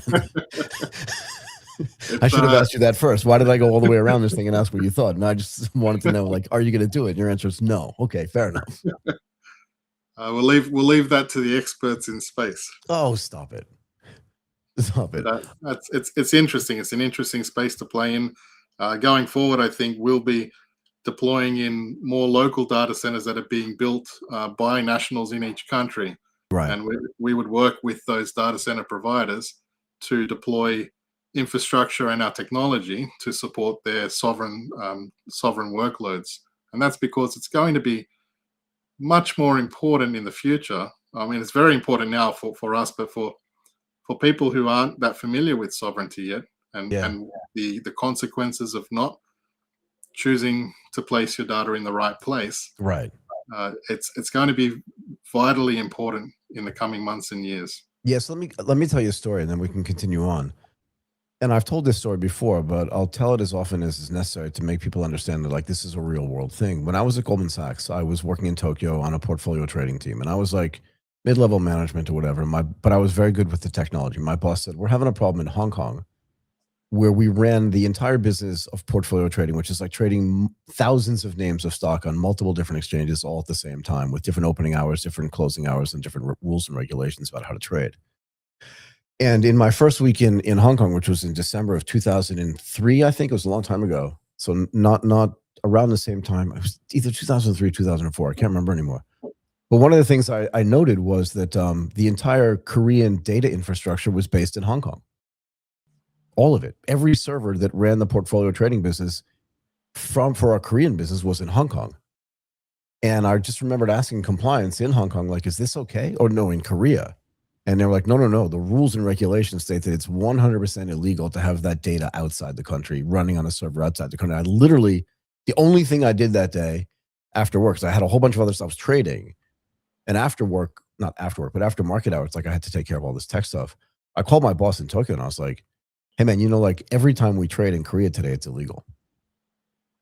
And he was like, why? I'm like, because the servers are in the wrong place. This is data sovereignty, like writ large, right? Yep. And the first thing we did was we then moved and rebuilt all those servers in Korea. So the thing is, I want to tell people, like, it's a real thing that countries really care about. And this wasn't even sensitive government data. This was exchange data, trading, securities. Do you know what I mean? Like, that's not national security, I think. But this is how serious that countries can be about data sovereignty. That was the point that I want to make. Does that make sense to you? Absolutely. You'll find the majority of enterprises, you'd assume that they have this compliance and governance in place in a very stringent process. But the majority of them, while they talk about sovereignty and they want sovereignty, they're doing exactly that, the opposite. Yeah. And that's cheaper. That's probably one of the main reasons that it's cheaper. Yeah, look, it was cheaper, but also it was more efficient and it was easier to manage because the bulk of the tech team that ran the business outside of Japan was in Hong Kong. Okay.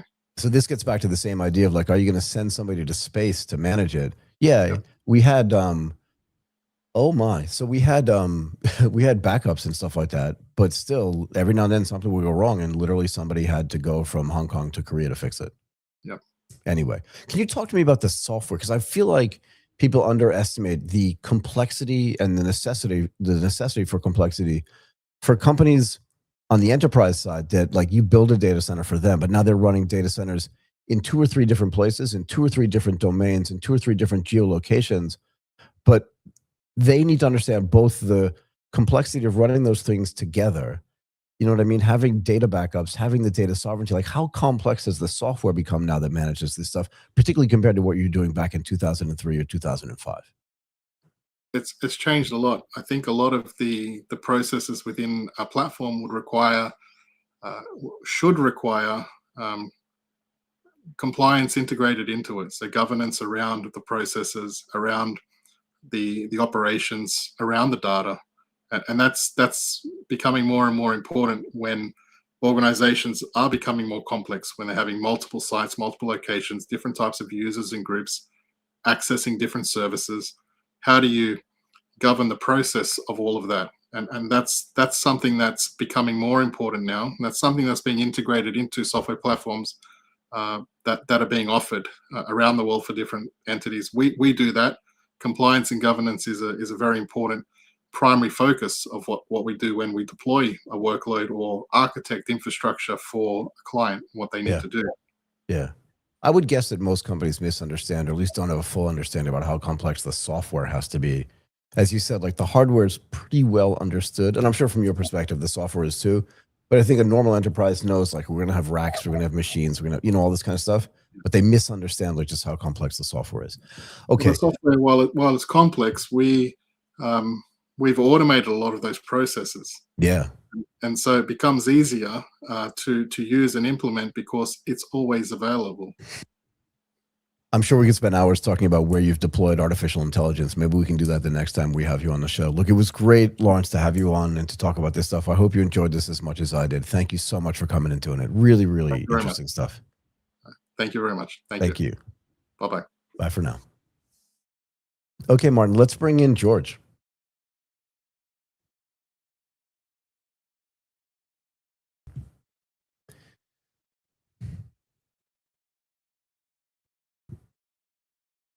George, how are you? Good to meet you as well. Where are you? Ah, right. I should have been able to tell from the view outside your window. It's a very unique road out there. I know that road. It's a very different road. Yeah, exactly. Okay, look, it's great to have you here. We wanted to talk about how stablecoin infrastructure is changing the cost, speed, and accessibility of cross-border payments for business, a topic I love. But first, why don't you tell us a little bit about Lorum? Yeah, so Lorum is my third business personally. I've spent really the last 10 years building in payments, in clearing, etc. And really is the result of building in TradFi originally with TrueLayer, and seeing the problems in cross-border payments, going to solve these by co-founding BVNK with stablecoins in the crypto space, and really BVNK, seeing that actually that was a good acquisition. Yes. I hope you owned some stock in that when it was acquired. Yeah, it's a great result, the MasterCard acquisition, absolutely. And I think is a great show of where stablecoins do fit and where they don't fit. But I think through building that business, really learned that actually stablecoins are not addressing really what we feel is the core failure in the market for money movement. So what is it? What is the major failure in the market that stablecoins addressing? And actually, first, tell me about how you got to. So you told me you've built other companies, started in TradFi and stuff like that, then BVNK. I get it. But tell me how you got to here. Like, what were you trying to solve along the way? What still is broken? I think when you look at the stablecoin narrative, everyone says the system is broken and you need a new system for transferring value, which generally everyone is talking about SWIFT and correspondent banking generally. So can I ask you this? Is SWIFT really broken? We don't think so. I actually think the system works really well. It's that the incentives of the participants are misaligned. Like if you look at what stablecoin is trying to do, is it's trying to remove the correspondent bank. It's trying to settle out with, say, local banks and remove the correspondents in the chain because they're the part that takes so long. And I think the problem that we see is that in the 90s, Citi built TTS and their 84 branch network. And this worked really well when money wasn't super transient. It's run very manual, it's run very siloed, but that was fine. Today, money is super transient, and it's really expensive to operate TTS when money moves so fast because you can't really use it to lend. And you're then having to collaborate across a lot of global branches that all work differently. So they naturally gate that product because it costs them the same whether you have 100 million or 100 billion in deposits. Right. And everyone then turns to regional community banks instead to solve their problem. So this is like your lead banks, Cross Rivers, etc. But these banks are fundamentally incentivized incorrectly to provide these services. They are mortgage lending banks. They have a community reinvestment requirement in the US actually to lend out a certain percentage of the deposits. And so they're taking your inherently transient dollar and they are lending 75 cents of it on average out into mortgages. So they don't want your money to move fast. They want your money to actually stay around for longer. They're capped at $10 billion of deposits under the Dodd-Frank Act. So they need every dollar on platform to be used for lending. They then can't provide you more complex treasury services like hedging FX risk, access to interest-bearing products, fixed income, etc., because it creates dead deposits on their balance sheet. It's deposits that can't be lent, can't be shifted away, and they don't make any money on. And so everyone says, right, well, stable coins now, because the system clearly doesn't work. So let's rebuild the system. And I think everyone's actually focused on rebuilding the wrong system. Swift works just fine. Messaging works just fine. It's the people that are managing the settlement in the chain. Yeah, just so you know, like I worked in international investment banking for 20-something years, never had a problem with Swift, not one time. Yeah, no, absolutely. It's the banks in the chain, especially, and I think stablecoins solve a great problem in highly illiquid markets, Nigeria, Egypt, Argentina, etc., where you can't access the dollar. But the reason you can't access the dollar is not structural to dollars, it's structural to those economies. So when you start seeing scale of stablecoins in those markets, you'll start to see the same structural issues locally, because if you think underneath the hood, stablecoins are still collateralized by the same banks that operate correspondent banking. proxy for the US dollar anyway, if you're going to use the USDC or whatever, right? Because those are the most prominent stable coins. So I have other questions around that too, but sorry, go ahead.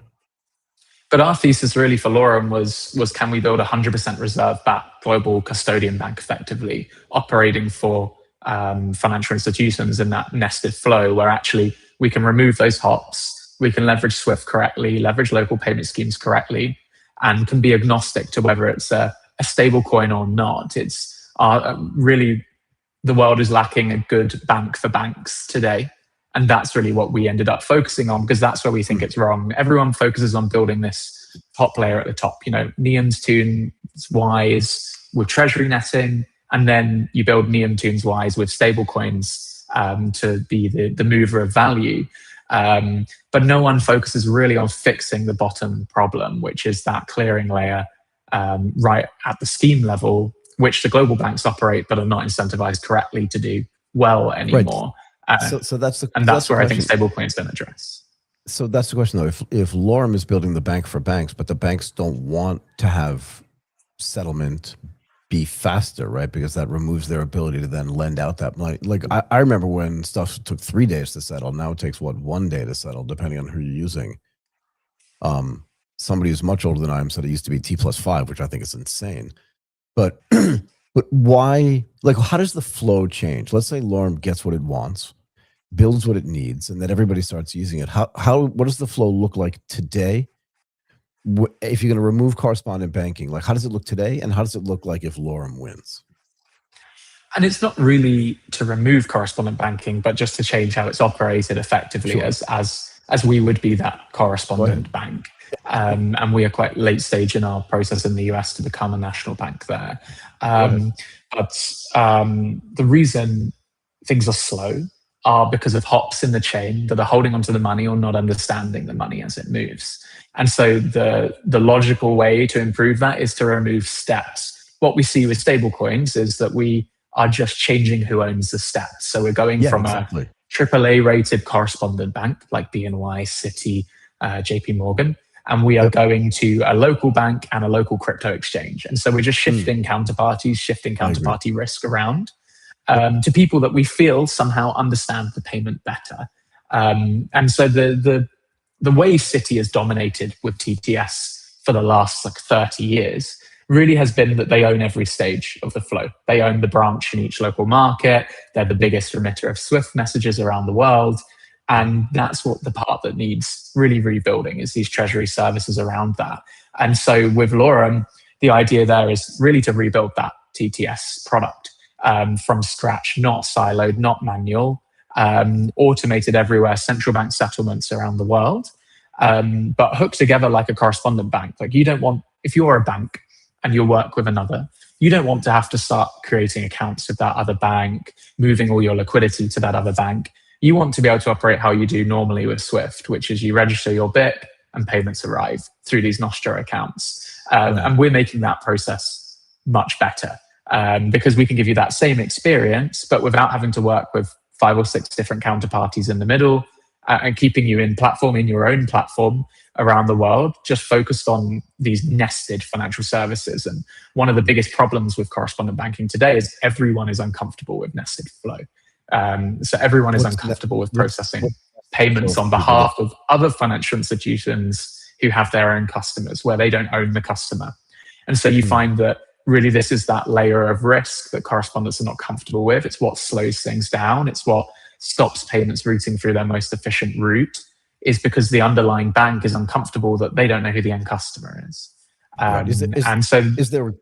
Is there a cost benefit to using a system like Lorum as well? In other words, are you trying to say that if you replace the 5 other steps that it has to take and do it in 1 step because it all goes through Lorum, that it's going to be less expensive for people, at least in the short to medium term?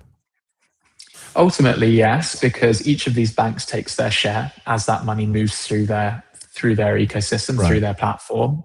But I think cost is not the driver. I think it's reliability.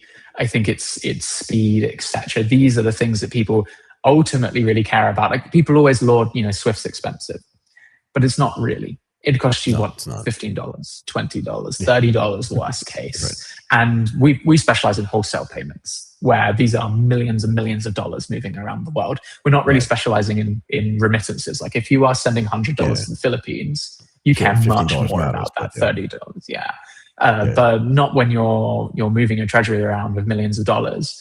And I think it's actually generally a myth that stablecoins make remittance cheaper, because you have so many spreads in the flow when you use a stablecoin. Like if you say go euro to Singapore dollar, you're actually spending a lot of time going from euro to dollar, paying a spread, dollar to USDC, paying a spread, USDC to dollar with another spread, and then dollar to Singapore dollars with another spread. So it's really, really hard to be competitive on price, especially in wholesale with stable coins. And we maybe will get to a time, especially in emerging markets, where it's so efficient, it makes a lot of sense. But for G20 currencies, it doesn't. And we need to focus on really solving the core problem rather than working around the problem, leveraging a new asset. And I think that's why we always frame as kind of asset agnostic. It doesn't matter whether we're moving the dollar, we're moving USDC. Actually, we're affecting the clearing systems, and the clearing systems below that are what make it fast, are what make it reliable, etc. What are the other benefits of having money that's programmable running around the system as opposed to money that's not programmable? So I think where you'll find stablecoins as the default rail is if we look to like agentic commerce. I think that's where this is really interesting, is if you are imagining that everyone has agents and they are all interacting around the world, they don't really care which jurisdiction they're in, because they're just on the internet and they need to exchange value instantly. And one thing Swift is really bad at is settlement finality, because your money is transiting through multiple banks and can be recalled at any point, can be held at any point. It's really hard to guarantee you're going to get your money always in seconds. In hours, it's a different story, but agents need to exchange value in seconds. And so I think this is where we are excited about stablecoins, is actually how they can allow agentic commerce agents, or agentic anything really, to exchange value instantly. You still obviously need to get out of that ecosystem eventually, but that is less reliant on speed. You need to be able to be sure that you have settlement finality between your two agents immediately in that second. You'll deal with your liquidity later. I think that's where we also find tokenized bank deposits really exciting, because then again, you can exchange into your JPM deposit token or whatever instantly out of stablecoins. So you take no counterparty risk on the stablecoin either, because it's actually just your deposits that you already have with JP Morgan, but reflected, tokenized, so you can get in and out. And instead of having to rely on a somewhat dodgy crypto exchange to exchange your USDC for dollars, you can rely on JP Morgan to do that, and they become your kind of liquidity source. And I think that's how we see the structure of the market changing, is going from stablecoins being a way of avoiding banks, which is kind of not true because the banks are ultimately still holding the deposits anyway, and into the banks being the liquidity source, so that your agents can go back and forth with stablecoins and you can still receive your money in your JP Morgan account at the end of the day. So look, one of the things that two of the things you said here are running a little bit in conflict, right? And I'm just curious how those conflicts get resolved. The banks with whom you're dealing, like you said, you're not making remittances. You're doing millions and tens of millions of dollars of payments.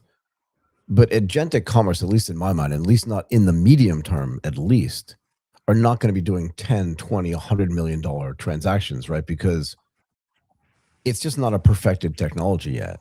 So how do you balance those two things? Like when do you think we get to a point where the benefit of having money that's programmable can then interact with a programmable agent who can take care of a lot of this back-end stuff with you, but at a scale that then matters at the $100 million, $200 million level where most global trade or cross-border trade is taking place, yeah?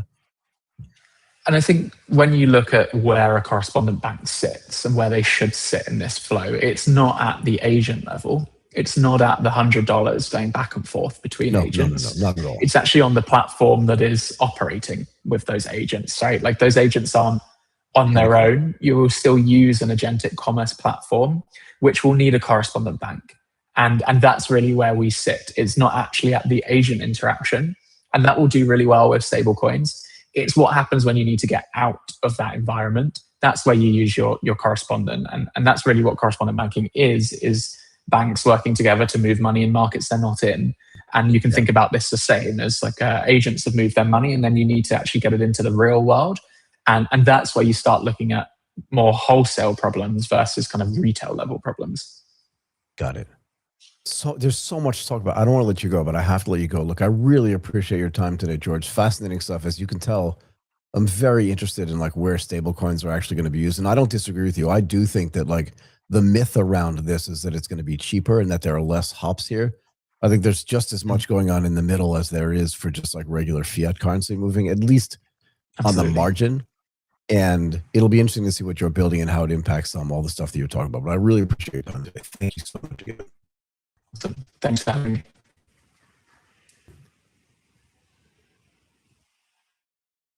Okay, Martin, let's bring in Dipesh now.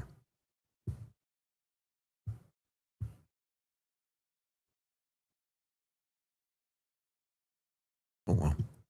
Dipesh, how are you? I am super duper. Where are you based? Oh, sweet. Okay. I will be there again soon. Look, it's great to have you on the show.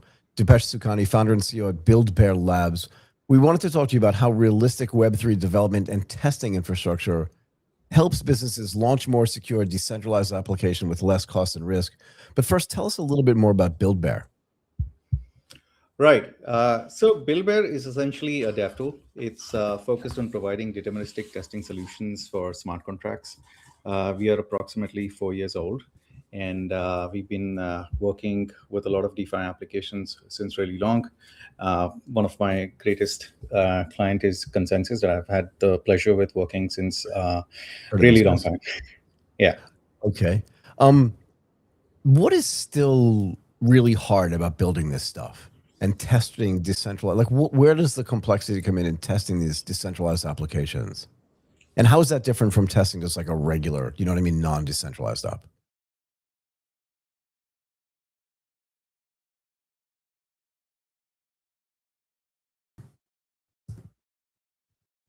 I don't think it's the case that that question was too hard for Dipesh. I think there was some kind of technical issue there.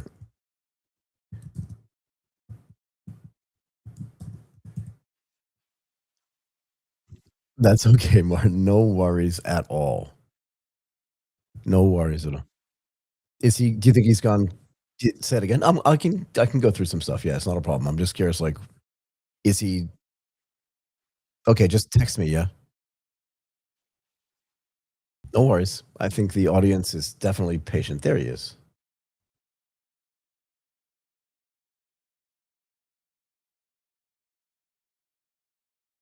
Are you back?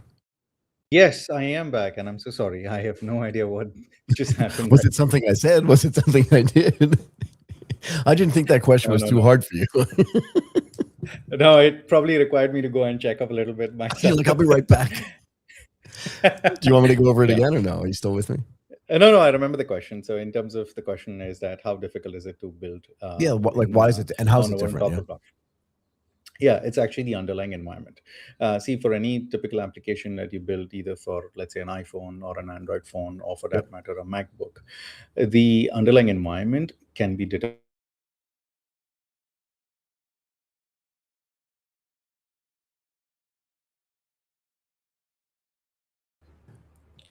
I am so sorry. This is really getting funny, right? Let's see. Let's try. Just you're saying the underlying environment. Let's see what happens. If not, we can then just try to have you back on again when your environment is more stable. It's not a problem at all, Dipesh. No, go ahead. So you're saying the underlying environments are different, and so how are they different, and what's going on here? Well, see, essentially, for any other application, you can configure everything, but for blockchain, you kind of can create a mock environment. But when your application is actually deployed, it's real time changing for a given data set, which means the underlying values of the balances of people's wallets and everything else. So what you want to do is that when I am developing my application, I want a pure quote unquote copy of the underlying system as it is live right now, to be able to test it thoroughly.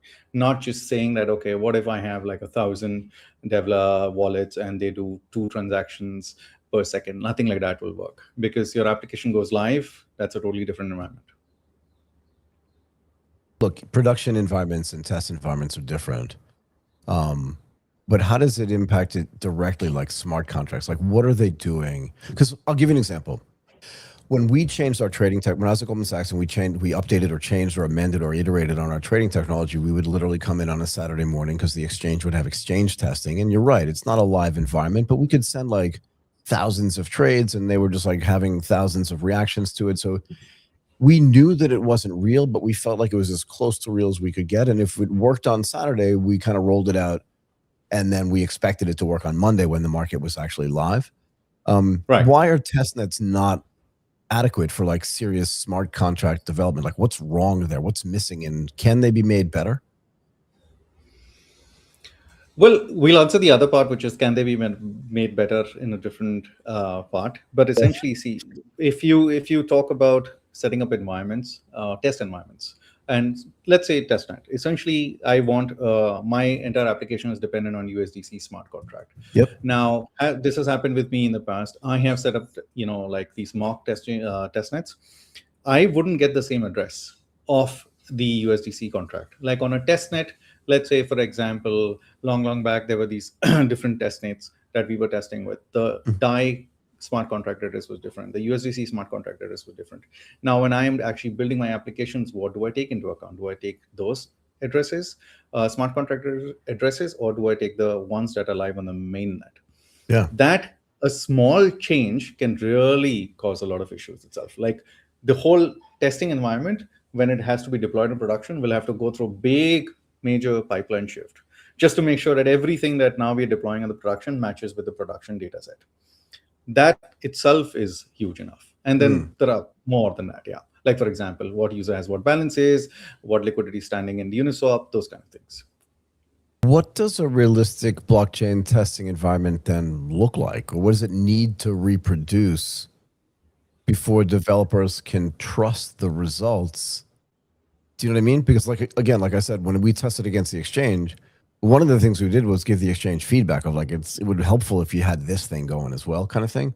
Right. What does it need to look like? And does all that stuff need to get rebuilt from scratch, or can it be like amended, appended, or iterated on the stuff that's already there? No, it's actually not that crazy, essentially. See, what you have is there are other services as well, or other softwares that people use. Essentially, you just need to fork the state of the mainnet itself. Once you fork the state of the mainnet, what you have is a local copy of, let's say, the entire blockchain. Right. Or at least, I can ping a server and get whatever data is there on the blockchain as at that point of time. And then I can be doing entire testing on top of that forked state of blockchain. Right. And that is, as good as reality for you, right? I guess so. What are the hardest things to, like, what are the hardest types of applications to test? And so why don't you answer that question first? Because then I can ask the follow-up, which I think is actually more interesting to me. But like, what are the hardest types of applications to test? Or is it just because it's distributed to begin with and it's on multiple blockchains? Like, it just sounds like a really complex thing to me. Whereas if you want to test something that's just going to run like, do you know what I mean? Well, like yeah, exactly. So see, I'll kind of take you through a little bit of timeline, essentially. Go ahead. So we started BuildBear in 2021. And DeFi as a concept more or less started or the whole industry started pretty much in 2019. So what I sort of built out with BuildBear essentially had some seeds when we were developing a lot of DeFi applications in 2019. You yourself were developing the apps, yeah? Yes, correct. Yep. Yeah. Go ahead. So before 2019, what we had is we had Truffle and Hardhat. And these are just certain packages that we use for developing smart contracts and testing them. And what we did before 2019, it was very simple. Run a fresh mock blockchain on my laptop right now for me to test my smart contracts. This blockchain has no data. It's from ground zero, absolutely ground zero. Yep. And then you are testing an application. All you're testing is if there is my smart contract doesn't depend on any state or any data point from the blockchain, how will my smart contract work? Which is fine. In 2019, so from 2019 all the way till 2021, the issue was that now my smart contracts deal with a lot of data points which are sitting in other smart contracts, their addresses and everything else. So now I can't use a clean blockchain. I need a forked state of the blockchain. Go ahead. So, but then once you get the forked state of the blockchain, what additional information do you have that you didn't have before? Do you have the sort of nested stuff that's inside the other smart contracts? Yes. Once you get the forked state of blockchain, you have everything in that blockchain. Who has how many coins? What transactions have they done in the past? But it's At what static though. price? It's static though, right? Yes. So it's point in time. static. It's point in time information. You have static information, and it's unclear. So this is one of the things that makes it so hard, because it becomes unclear. It seems to me what like maybe a nuanced or a minor change has that maybe hasn't been anticipated in the testing mechanism to understand. Then, oh, now we have to test for that thing too, or that data is hidden from us and we didn't understand that because it wasn't in the static version of the forked part of the blockchain that we got. Is that fair? No, not really, because see, so now that technology has changed. So now what we provide and what's available is that you first fork a state of the blockchain at a particular point in time. Yep. Then you identify data points that will continuously update itself in your forked blockchain as well. So you can almost run your tests with live blockchain. Got it. What about interoperability though? In other words, let's say you have an app that's built for multiple blockchains. How does that impact the way all this stuff happens? Because is the data in the same structure? Do you know what I mean? Is the data updated in the same amount of time? What are the latency differences? All these things that distinguish one potential distributed ledger technology from another. Well, see, now we BuildBear particularly focuses on EVM.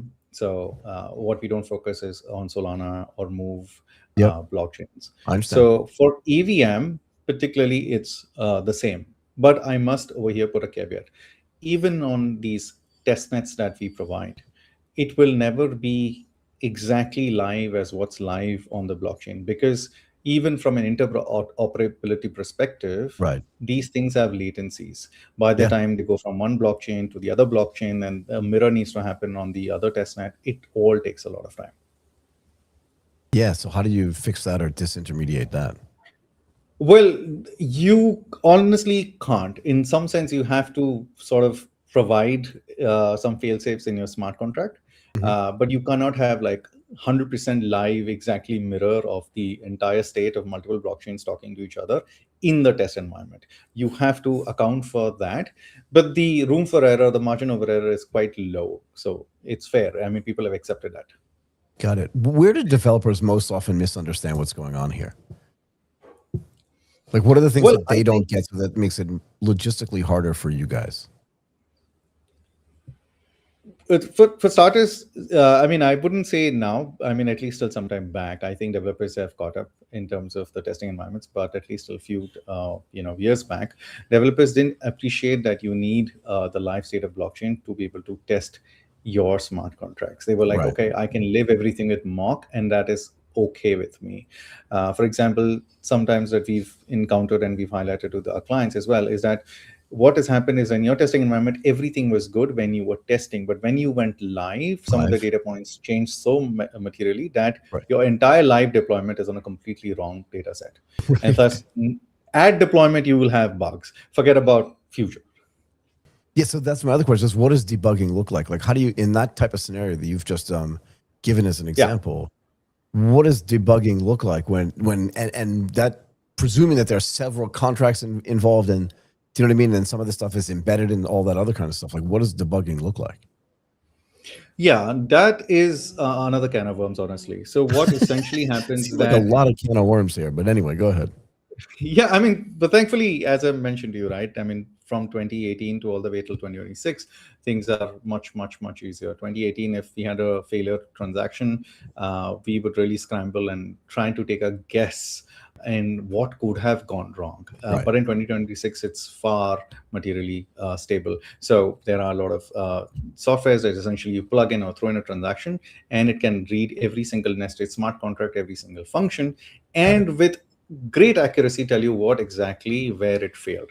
There are still some room where you sort of the software will make mistake, but that is unfortunately where essentially we have to also improve as the whole technology. Where are most people building these kind of distributed applications? In other words, what are the problems that those apps themselves are trying to solve in Web3? Yeah, because that's going to determine like how you do the testing and stuff like this, and do you know what I mean, and how those sandboxes get built. But like, where are most people building? If you could just like characterize it. Well, see, Web3 has gone through, quote unquote, I would say phases or, waves. 2019 to all the way till 2021, it was pretty much DeFi, which is still a stronghold, provides a lot of value to Web3. Then there was these entire meme coin related wave, which was fun, people playing with tokens and their prices. For fun, now not it's that useful, almost, though, right? Can we say that the meme coin thing was not that useful, as much fun as it might have been? Yeah, correct. But now it's transitioned. Now we have stable coins, which are taking up a lot of volume. And there's the whole integration between TradeFi and DeFi, which is happening. For example, Robinhood is trying to tokenize normal stocks and shares on blockchain. So there's this integration happening. It's right now still, let's say, we are sitting in the wave, pretty early days. US is far ahead amongst all the other countries. So it's going to take time that it becomes a normal global phenomenon. What is the benefit to people for the tokenization? Like Robinhood's obviously, and you don't run Robinhood, so it's, it's just your opinion, but you're involved in this whole industry and in all the stuff associated with it, right? What is the big benefit towards the tokenization that companies like Robinhood are doing? And like, why does that matter so much? And then I guess the follow-on would be like, how does that influence the stuff that you're building? Okay, what Robinhood is trying to do is, let's say, open up the markets to, all the parts of the world which were unfortunately didn't have the access to, the stocks and shares that you want an exposure to, right. And in fractions that is now affordable to possibly me versus what was before. We could take a simple example, assuming a Tesla stock. Now they'll be in some part of the world, might not have the liquidity to buy an entire Tesla stock, but may want to still have an exposure. And applications like Robinhood provide that ability to them, and they don't have to go through the hoops and bounds of getting themselves registered on a broker in US and all that stuff. So it's, let's say, liberalizing that entire finance sector. Now, in terms of how it materially matters to us is because the same logic, right? I mean, at the end of the day, Robinhood is an EVM-based chain. Now, what we believe what's going to happen is that right now we are in this integration phase where everyone's focused on standardizing, basically tokenizing the stocks and shares. But then there will be a layer or a wave, which will be applications built on top of these tokenized stocks, which is basically what DeFi has done in 2019 all the way till 2024, very heavily. Right. The entire liquidity pools, everything was based on something else. Have we seen in real world results the implication or the impact of tokenization on the expected or the suggested democratization or liberalization of asset trading because of the ability to fractionalize them and then make them less expensive for people that may not be able to afford, one share of Tesla or whatever?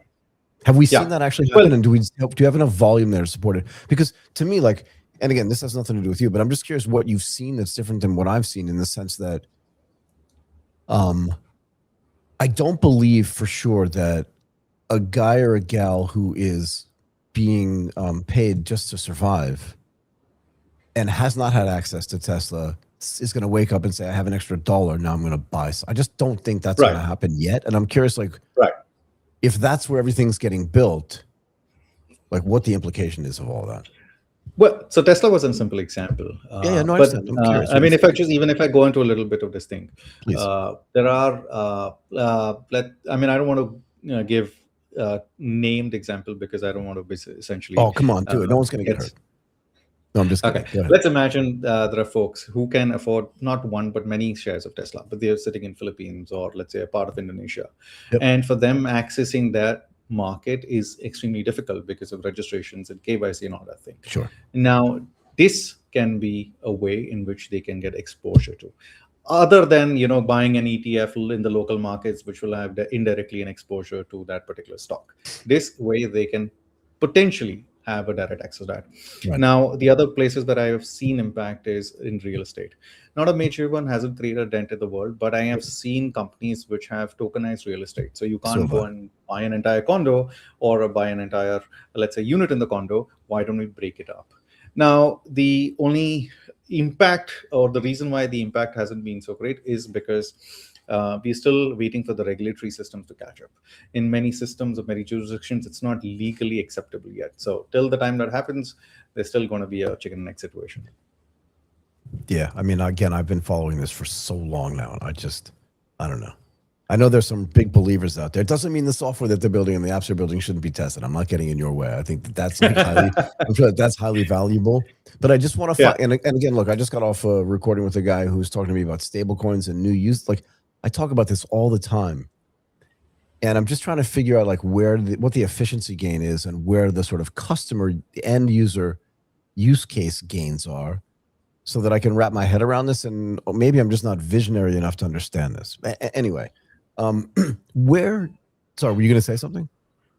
No, in terms of stablecoin, I'm at least hoping the other person already mentioned to you. It's stablecoins has been getting a lot of attraction in economies where, sadly, their own currencies have not been performing well. I mean, so look, people have been looking.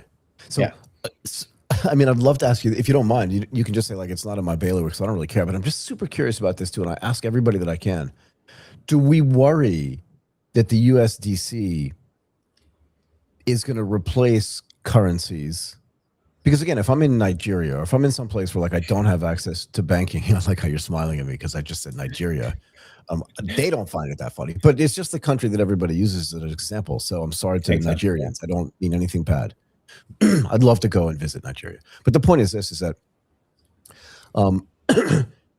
what happens to the local currency in places where that currency is not strong if people just start holding dollar-denominated stable coins and they never then convert it back into local fiat, because just to do that costs them money. And then at the end of the day, they're just holding dollars. They're just holding it in a programmable form, right? Because it has to have a one-to-one relationship. The stable coin, it's not leveraged. It's not like 10 cents on the dollar. It's $1 on the dollar. What happens, do you think, to the local currencies in places where, do you know what I mean? That type of where the cryptocurrency just becomes the means of value transfer.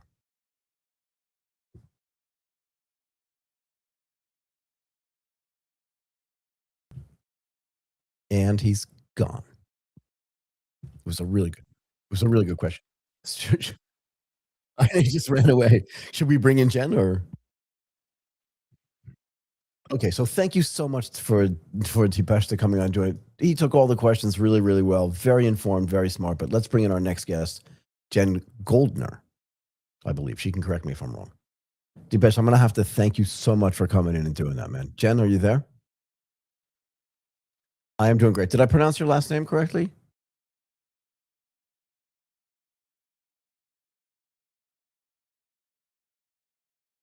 Jen, do I have you still? And how do I pronounce your last name correctly?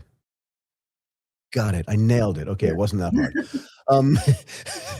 You mean it sounds the way it's spelled? Fair enough. Okay. Very much so. Yes, it sure does spook people, but it's exactly how it looks. So just so you know, I've lived out of my home country for 30-something years. Like, this is easy for me, just so you know. Yeah. So Jen is the founder at Spacera.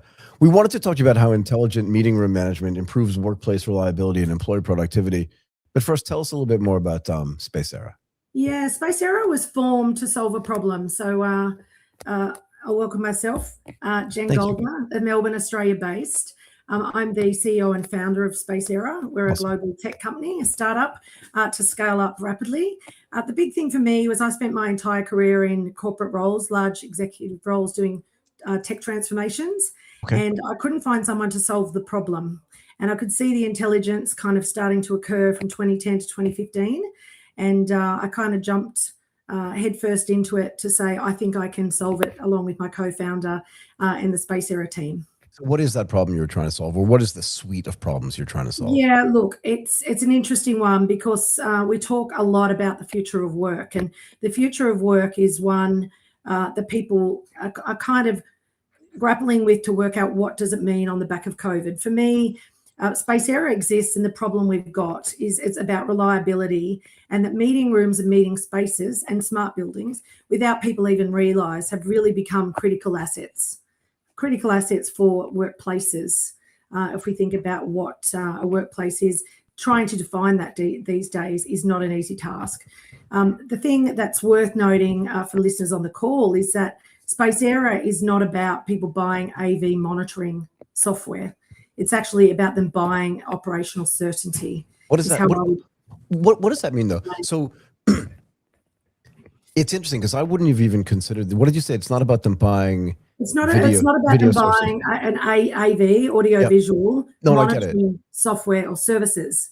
It's actually about them buying operational certainty, because organisations spend a lot of money on video equipment, on collaboration spaces, however you collaborate globally around the world, even locally between workforces, or, internal and external communication across the globe. So can you walk me through this? Like, most of our, and again, just to be clear about this, like, most of our clients are like gigantic global MNCs that have like literally revenues of like $50 billion and above.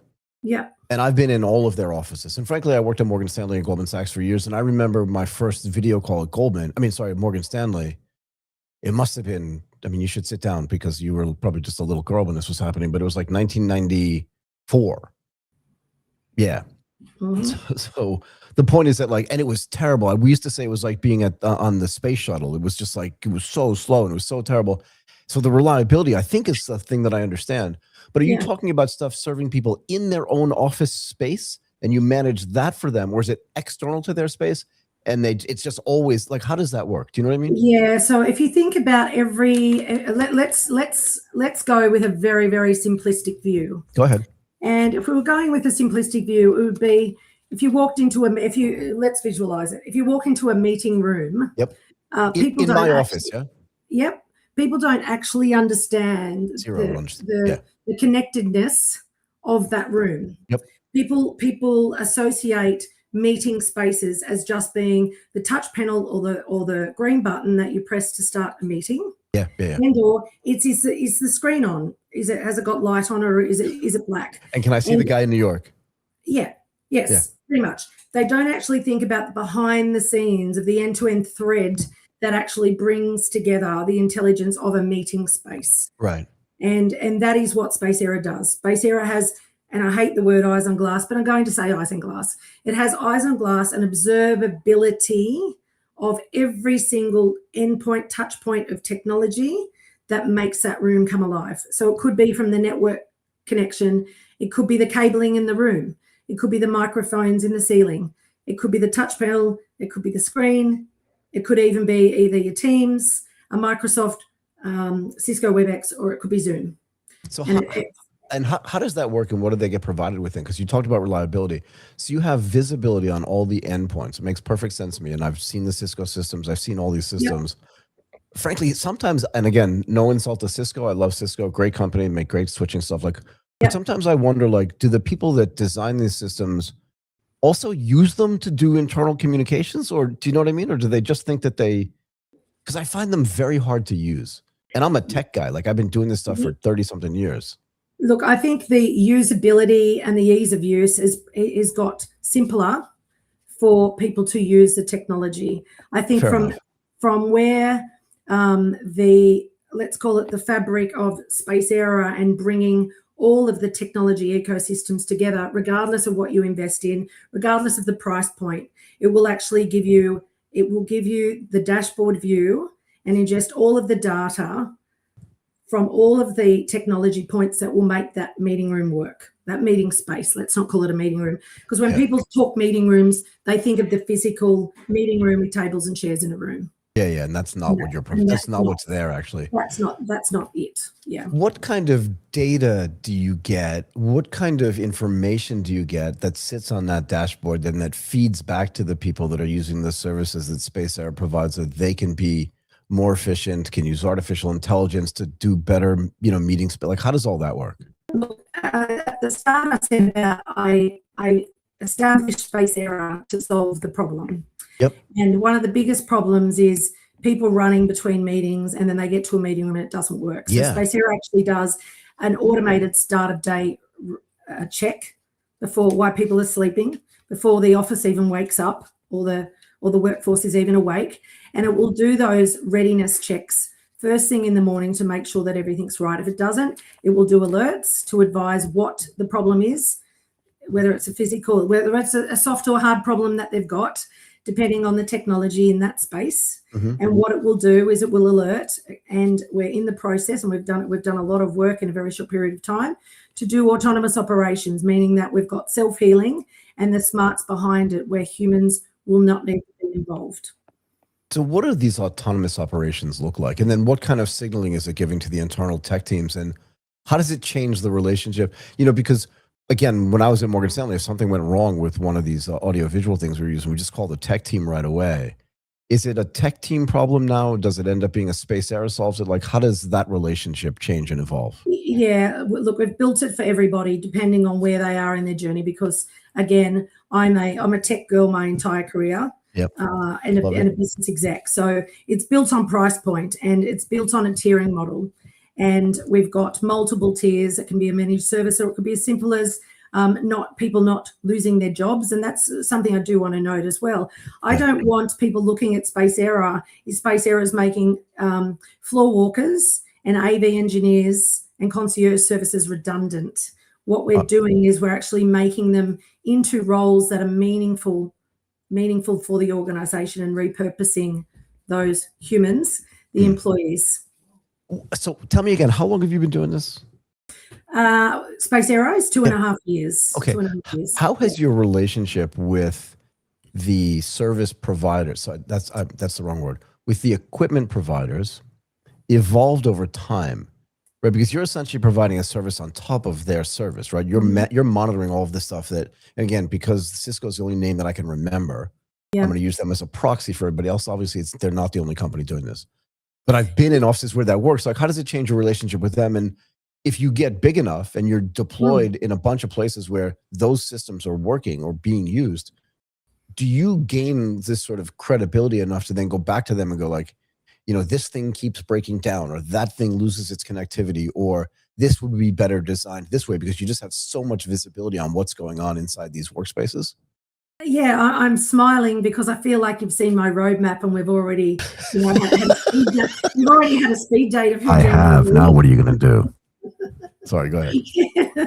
Is the thing that everything that you have just said is like, it is the gold and the secret sauce of Spacera, and I wholeheartedly say that is because, again, I come back to my career, is I know all the tech companies and the executives very well. Yeah. And that really is across the Microsoft Teams, Cisco WebEx, and Zoom. And then we've got all of the hardware providers, and we don't want to rattle them all off. Nope. But what we've done, and I'm super proud of personally, and I know the executive team and the Spacera team is extremely proud of, is we're actually diversified the traditional AV integration and system integration organizations, from the mum and pop shops to the larger organizations. We're now putting Spacera in the hands of those businesses, one, to diversify their business and their managed service offering, because it's not just Spacera. People can white label Spacera, or they can partner with Spacera. Sure. Everything could be powered by it, but it's about bringing together the tech brands that everybody knows and loves, and that's what they invest in, and the integrators, and building a partner ecosystem where everybody works together. Now, my utopia for the future of work isn't about where people work, it's about the reliability of it. And secondly, I want to make sure that everybody is able to take advantage of Spacera in its rawest form or a managed services form. Do you think there's a possibility, again, just based on what you're seeing and your communications with some of the hardware and software suppliers and some of the integrators, that there may be a case for people to have dedicated rooms at home that have the highest possible technology and bandwidth in their home, so that to their colleagues, it is seamless to them as to whether that person's in the office or out of the office, because the communications can be so real time and so effective and so like I don't know, photorealistic. I don't know what other term. Do you know what I mean? Like I'm in my home right now. You don't know that, but I've got a setup that most people could never have. Mm-hmm. Right. But I think about, I could do this for everybody, and then everybody can have kind of a communication center in their house. But do you see businesses thinking about, particularly post-COVID, right? I know there's been a lot of movement sort of back into the office for reasons, but there are plenty of executives that, you know, don't live where they work. And I'm presuming that is there a way for you to provide that service as well? Like we can actually build this out for you as well as another sort of ancillary part of your business. Yeah, absolutely. Look, right at the start, I did mention about critical, and I do think that meeting spaces and the collaboration of future, and as we continually adapt and evolve as the technology changes, meeting spaces and that collaboration that you're talking about really becomes mission critical digital workplace of the future. And I could talk for hours about that. Go because again, in my head, just so you know, like in my head, I'm looking at the setup that I have and what I have to do to just get it up and running. It doesn't take that long, but there's a lot of sort of not manual switches that I have to press, but a bunch of little things that I have to do. And in my head, my vision is, and I've got cables everywhere too, my vision is this. I have one room in my home that's big enough for lighting, studio, and like, let's say 3 different cameras.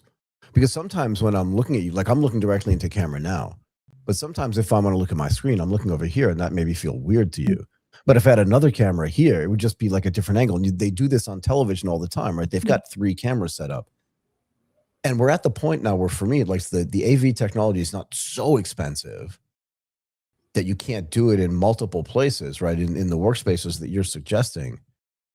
I would love to be able to walk into a room, not even at home, but in an office, and just I walk in and literally somebody says to me, do you want to join a meeting? I just say yes. And everything just kind of fires up for my 2:30 meeting with Bob in Dallas. And it's just there. Are we working towards that as well? We sure are. So the dashboard for me is our kind of mission critical, and it's called Apollo for a reason, Spacera Apollo. And it really is mission critical, and it's the heartbeat of organizations. And we've made it super easy that anybody, whether it was an operational, control room, whether it's just the smaller tech support teams, they can see just by an red, amber, green status in regard to what's going on around the globe with their meeting spaces. And what role does artificial intelligence play in building out the interactivity of this, but also the data analysis and all the other stuff that you're doing on the back end that people can't see? Yeah, it's the power of that, to be honest. So it's not just about the operational insights. It's really about that automated actions. And for us, as I said right at the start, it's not about the software that people actually purchase. It's about the reliability, by actually buying a business outcome. To your point, you want to walk in the door, it picks you up and you're off and running. Yeah, I just want it to work because, again, there are plenty of people, and I don't think it's generational necessarily, right? But there are plenty of people in their 20s that know less about tech than people in their 60s and vice versa. I just want it to be available for everybody. And I guess the other question is, if we're working sometimes from place A and sometimes from place B, do you know what I mean? Like, let's just say this. When I was at Goldman Sachs, I would frequently fly to London or fly to New York, and I'd have to just logging into my PC alone was a nightmare because, you know what I mean? My profile was in Tokyo.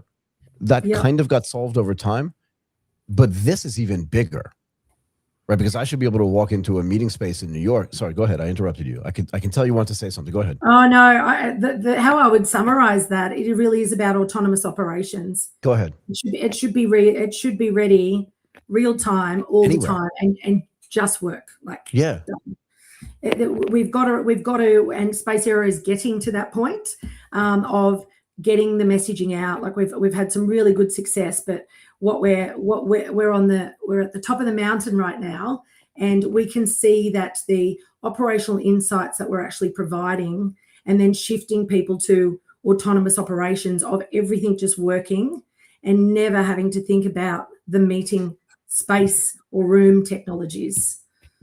So this actually gets really interesting. If there's autonomous operational ability for the AV and for the meeting spaces, I agree with you. I don't even think we should call these meeting rooms anymore, because sometimes those meeting spaces can be large auditoriums. They can be anything, right? Depending on how many people you want to participate, depending on if it's a global town hall. But if people see the benefit of autonomous operations in the meeting space, does it bleed out into any other things that the firms are doing where maybe they're not thinking as much about this, but because they get that experience in the meeting space, they walk out of their office and they're like, hey, how come this doesn't work that way? And are there other places that Spacera can play based on the knowledge and experience you get from building this thing? Well, it's kind of like that we've got a mind melt happening here. Because do you want to just go home now? Like, you want to leave? I can hang up now if you want. In my past life, as I keep on referring to, I've actually built and designed buildings and done tech overlays and the technologies, and I've kind of already shaped the future of work and what does a building of the future look like for Spacera. And I do that because I'm passionate and very purposeful in where I want Spacera to go, but it does bleed out, as you said, beyond the meeting space. It is actually about bringing the connectedness of a workplace. It's not about where people work, but how they work when they are in a space. Yeah, I don't disagree with you. Look, you were awesome, Jen. I really appreciate your time today. And sorry for cheating and looking over your shoulder on your roadmap. But that is one of my specialties. So I'm sorry, I should have told you that before we started. It was great to meet you. I think this is a massive opportunity. I really mean that. I don't say that a lot to our guests. But keep in touch, because I'm really curious how this goes. Yeah, thank you so much for having me. We'll talk soon. It's my pleasure. Thank you so much. Thanks. Bye-bye. Bye for now. Bye. Okay, Martin, let's bring Guillaume in. Did I get that right, Martin? I can still hear you. Your audio is on. Hey, man, how are you? I am super duper. Where are you based? Oh my God, I could throw a stone to you then. We're neighbors. So we are definitely. I feel like I've seen you around. Now I know why.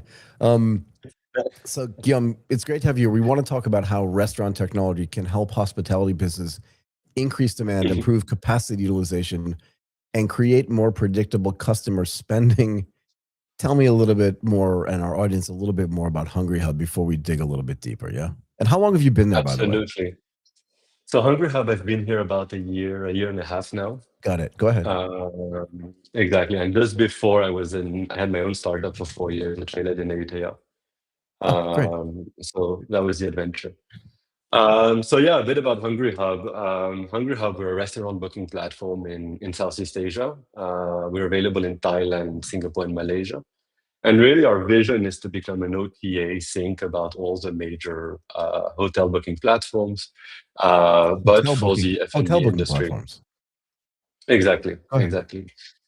So we have that aspiration, and that's what we're becoming. So what does that mean is, if we look at the F&B industry, the restaurant industry, whenever you go out to dinner with your friends, we always have that one friend who orders a Wagyu beef steak, the expensive wine, or the lobster. Yeah, that's me, when actually, the bill comes, no one likes me.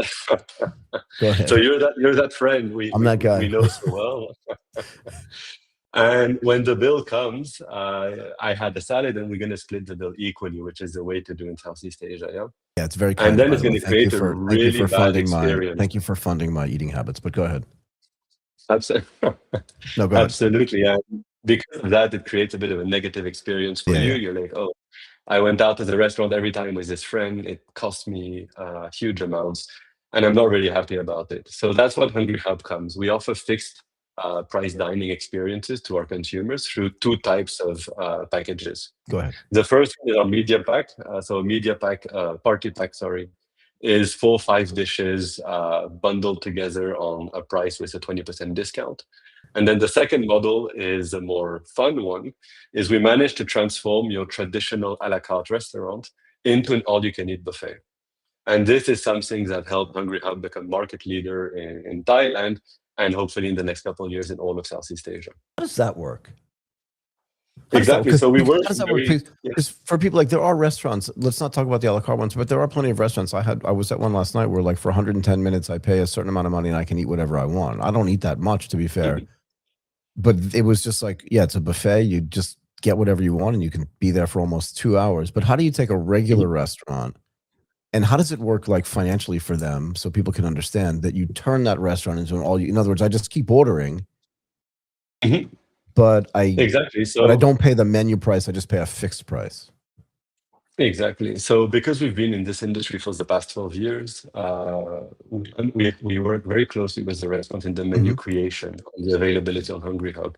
Got it. So whenever we onboard a restaurant, we know how to price and how to turn an a la carte restaurant into an all-you-can-eat buffet. So typically what we do, we will look at the menu, we will select some items we will bundle together, and they'll be available on the all-you-can-eat menu. So we have a powerful algorithm. Every time a restaurant on board, we put all the menu in our algorithm, and it will spit out what is the top recommended based on margins the restaurant are looking for, and then we can put that to work.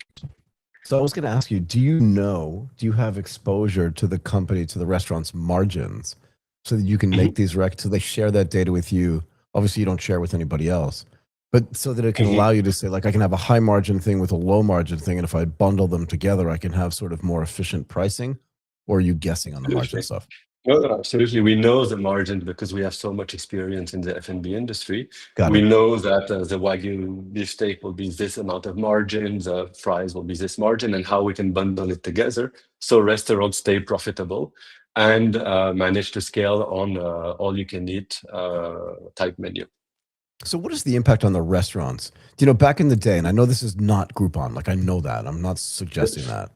But back in the day, like, you know, you'd have people just, like, way overdo stuff on Groupon, and it would, like, blow some of these restaurants up.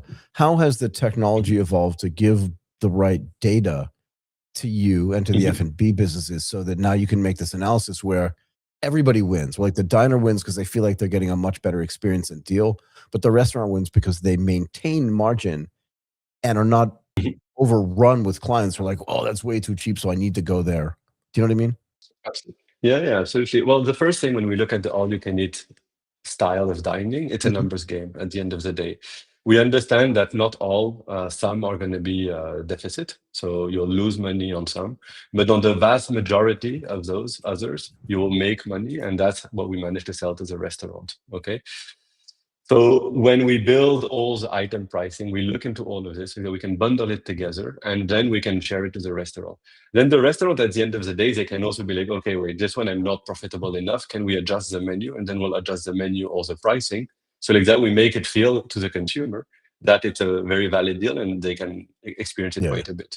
So when we build those deals, we'll look at our engagement rate, conversion rate, all these types of metrics. So like that, we can guarantee a certain level of return for our restaurants. I mean, look, you guys, tell me again, when was Hungry Hub founded? I forget. We founded in 2014. 2014. So we just celebrated our 12-year anniversary last month. Tell Mr. Sashdev that I said congratulations. Will do. Please do. How do you employ, like, new technology, like artificial intelligence, to do the analysis on and build the algorithms that helps you then build trust with the restaurant? Because for them, for a restaurant that's been dealing with you guys since 2014 or 2015, you don't need to sell to them.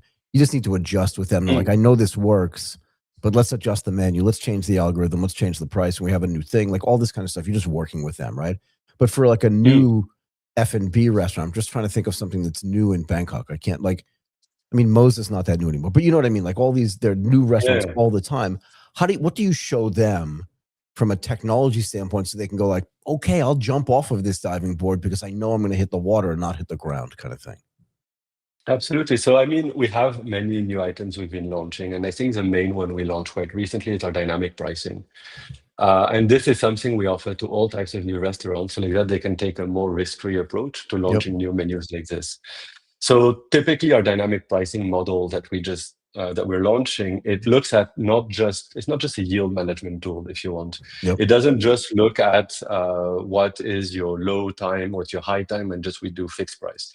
It's a fully adaptive model that will look at demand, that will look at external factors like, is it raining, is there traffic, what the seasonality, And then it will adjust your pricing within a certain margin the restaurant agrees on automatically to be able to fulfill the tables early. Or if you have like last minute cancellation because it's raining, how can we readjust your pricing to fill those tables in very quickly? And is Okay. there a, sorry, And- sorry, go ahead. Go ahead. Yeah.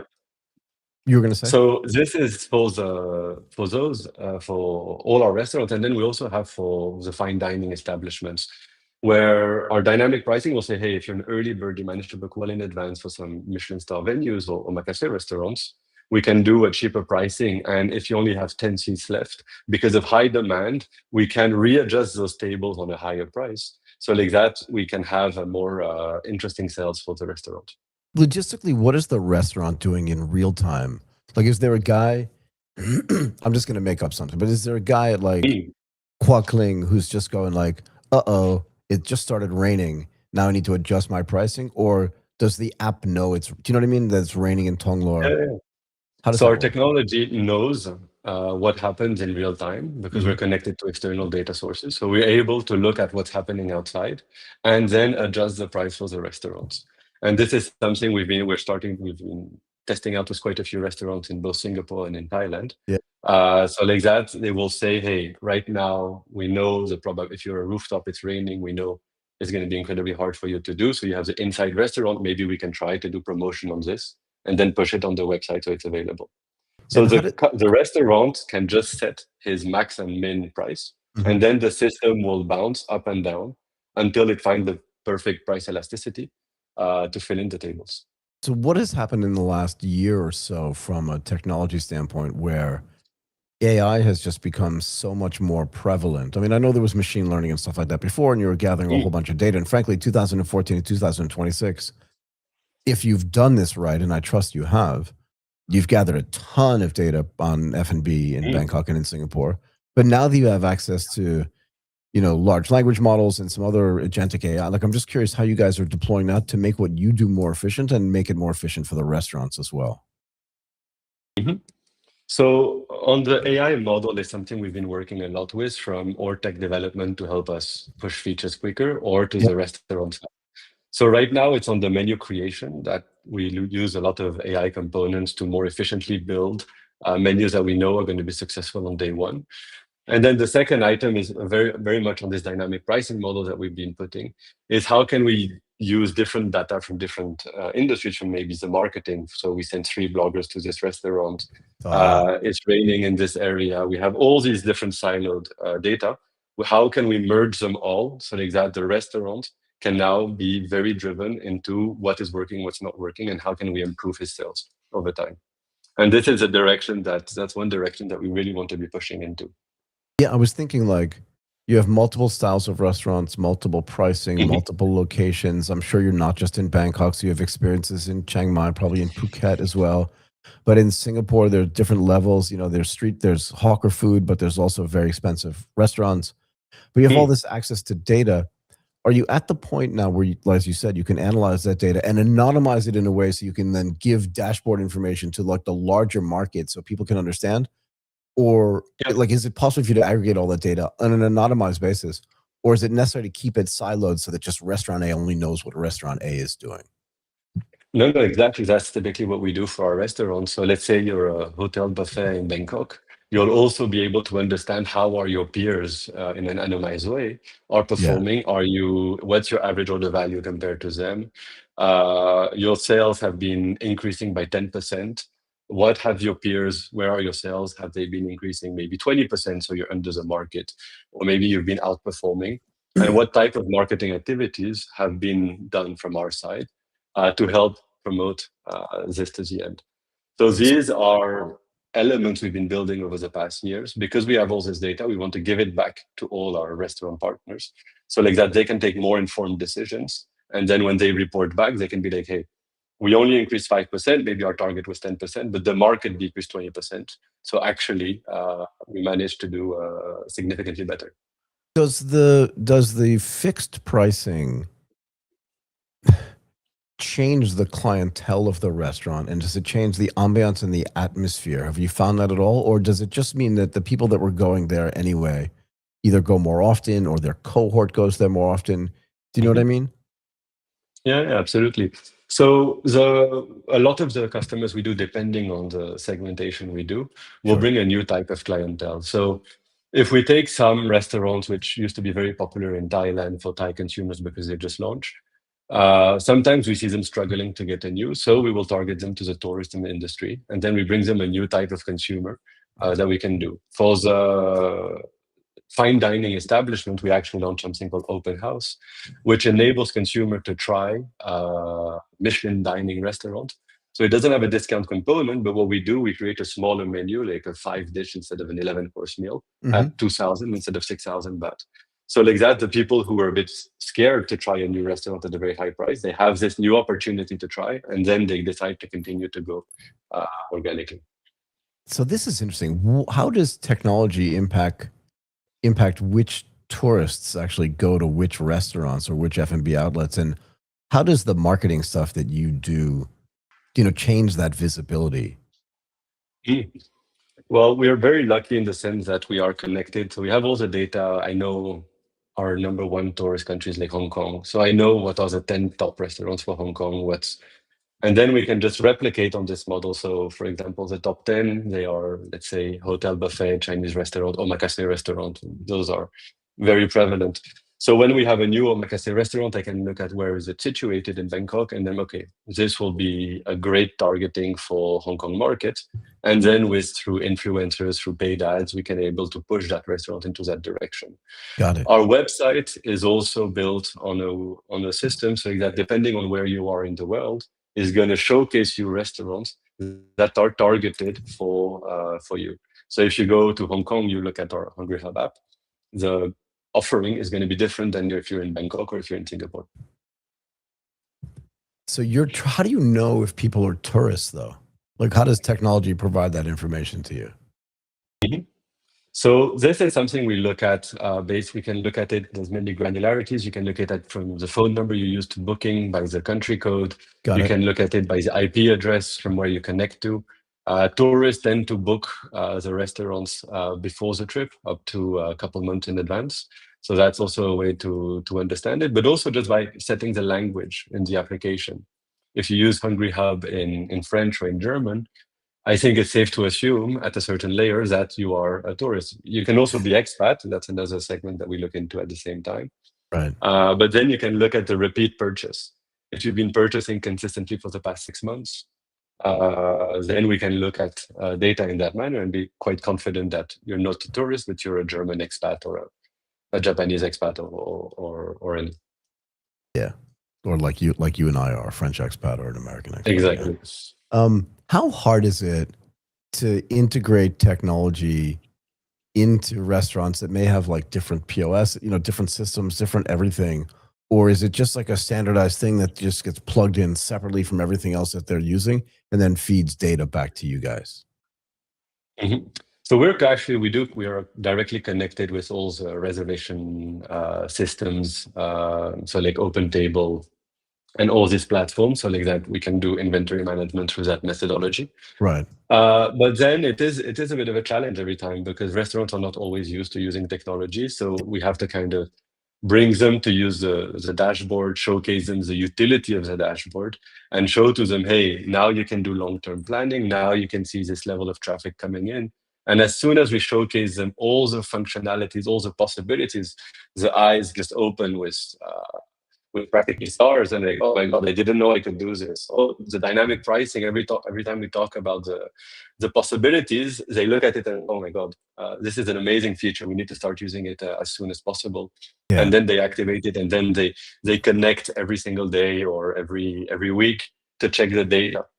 But unless we have this, we try to bring them, to show them the capacity, everything they can do, because it's something they're not necessarily used to. Once they see it, then they become absolutely hooked. I can imagine. One more thing.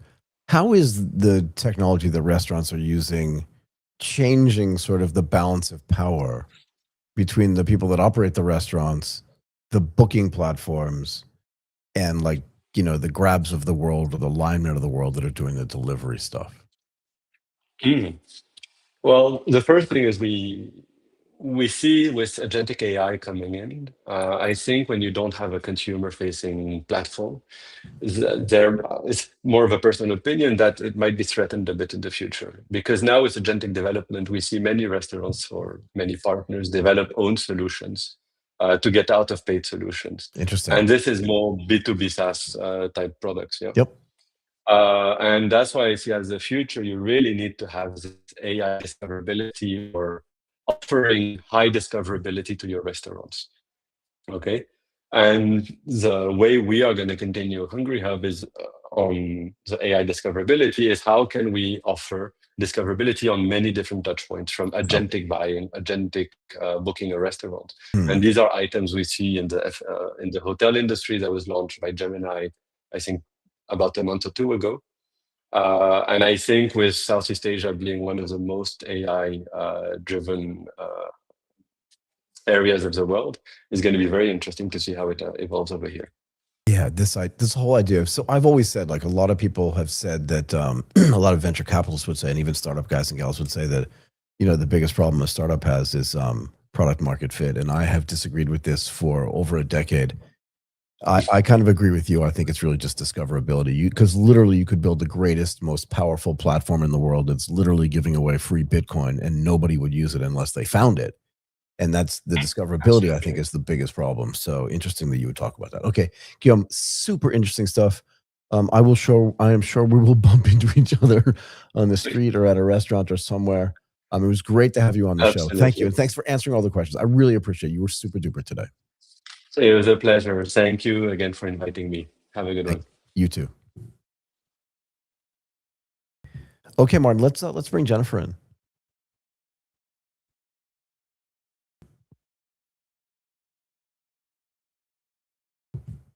Jennifer, how are you? I am super duper. And you're based where? Awesome. This whole show is Singapore, except for one guy who is in Bangkok today. Let's just wait until you jump up. There you are. Look, thank you so much for coming and doing this today. Thanks, Michael. No, it's my complete pleasure. Jennifer Cheng, Director of Cybersecurity Strategy, APG at Proofpoint. We wanted to have you on because we wanted to talk about how human and agent-centric security will help businesses adopt more autonomous AI without losing control of their data, identities, and operations. But first, tell us a little bit more about Proofpoint before we go into detail. Yeah, so Proofpoint, we're a cybersecurity company. We operate at the intersection of looking at how people, data, and AI operate together. We've long been known for our expertise in looking at email security. And I know we're still like, this is 2026, why are we still talking about email? But no, don't. You know, don't we do all that. know. Don't do that. Can I make a recommendation? Don't do that. I feel bad when people do it. Don't minimize, right? Because okay. Because you know everybody uses email, and no one is disparaging it anymore. Let's start this again. Yeah. So you focus on what? On email what?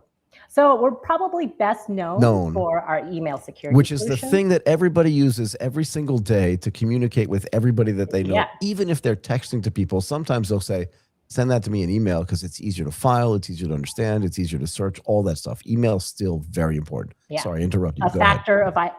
One of the factors of authentication, identity, yeah, exactly. Right? Exactly. The number one way information is getting in and out of people's organizations, right? Exactly. And how we're operating in our daily lives. But of course, now a lot of our business is also expanding beyond email and looking at just all forms of business collaboration.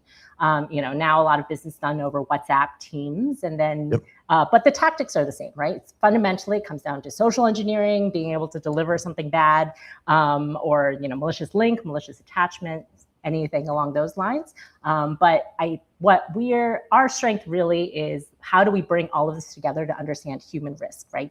Behavioral intelligence on what is it that people are doing, how they're interacting, because it's not just about that individual piece of communication or that one message. It's having to understand the context around it that makes it really difficult to determine if something's actually good or bad. Yeah, I mean, it's getting harder and harder. And look, my previous guest he's in the C-suite of a company called Hungry Hub, right? So it's restaurant booking. They probably do some analysis of restaurants and pricing and dynamic pricing and stuff like that. But one of the things that I wanted to ask him, but ran out of time, is that like creating the connectivity between a technology supplier like Hungry Hub, which is the company that I was talking to just now, and a suite of restaurants means there's now another touch point that is now a cybersecurity risk surface. I was going to ask him about that, but we ran out of time. But with these surfaces increasing at an alarming level, I would say, how do we, and this idea of human interaction, but humans are also being augmented at some level by agents too. Do we treat agents like humans? Like, how do we balance all this stuff together when the surface of the surface of risk is just getting so much higher? Yeah. So there are a few themes there that I'd like to unpack. So the first one being that, look, we all operate in an ecosystem. We work with suppliers. You have to exchange information among suppliers. Seeing an attack of, you know, an organization you do business with, a compromised account, sending emails or sending messages to try to trick people in your organization to click on things, to, you know, that's a common source of risk that we see in the threat landscape today, right? And now with AI, agents, or even just AI application tool, right? AI needs to be fed data, right? It needs to integrate with some repository, system, API, application, whatever it may be. Data needs to come from somewhere, or even the human entered it into the prompt, right? And so now it's AI needs to be fed. AI is accessing all of this data and information in order for it to be productive, but it is goal seeking. So what does that mean? How do you get a hold of that, right? And so ultimately, I think the short version is, when we see everything in the threat landscape today, a lot of it is that AI is just shining a light on the things that we didn't really do that well before, you know, or the sort of loopholes in processes, or your security tools, your tactics, your processes, your people, the behaviors in your security culture that have been putting your organization at risk. And AI is just bringing all of that to light and making it much faster, shortening that time in which organizations need to be able to respond. And also the impact is much higher, right? So then cleanup, remediation is just that much more intense, right? So what do we think about, because one of the things I mentioned at the beginning was like agent-centric stuff and agentic AI. And there are real world examples of this, like yesterday. Yes. I'm sure if you haven't read about this, you can just tell me, shut up, Michael. To look too far.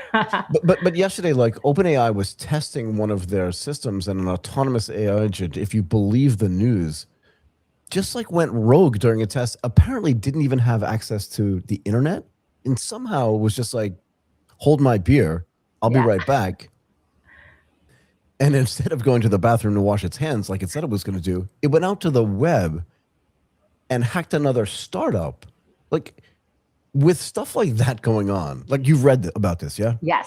Of course, you're smiling. You're not happy about it, but you're definitely smiling. So I'm smiling in that sort of like semi-painful, what else are we going to do about this? Right? I think the reality is that AI, you know, I like to say that like the best cybersecurity professionals probably have a natural sense of paranoia, and AI is probably making all of our dreams and nightmares come true. So like, this is probably one of those where most cybersecurity professionals probably speculated that something like this would happen, but for it to actually happen in the wild is wild, right? And in production, and it, like what was supposed to be a sandbox text environment that found its way to the internet and then hacked a production environment, right? And not for an unknown company. Like, if I believe the news, Hugging Face is like a thing that everybody's heard of.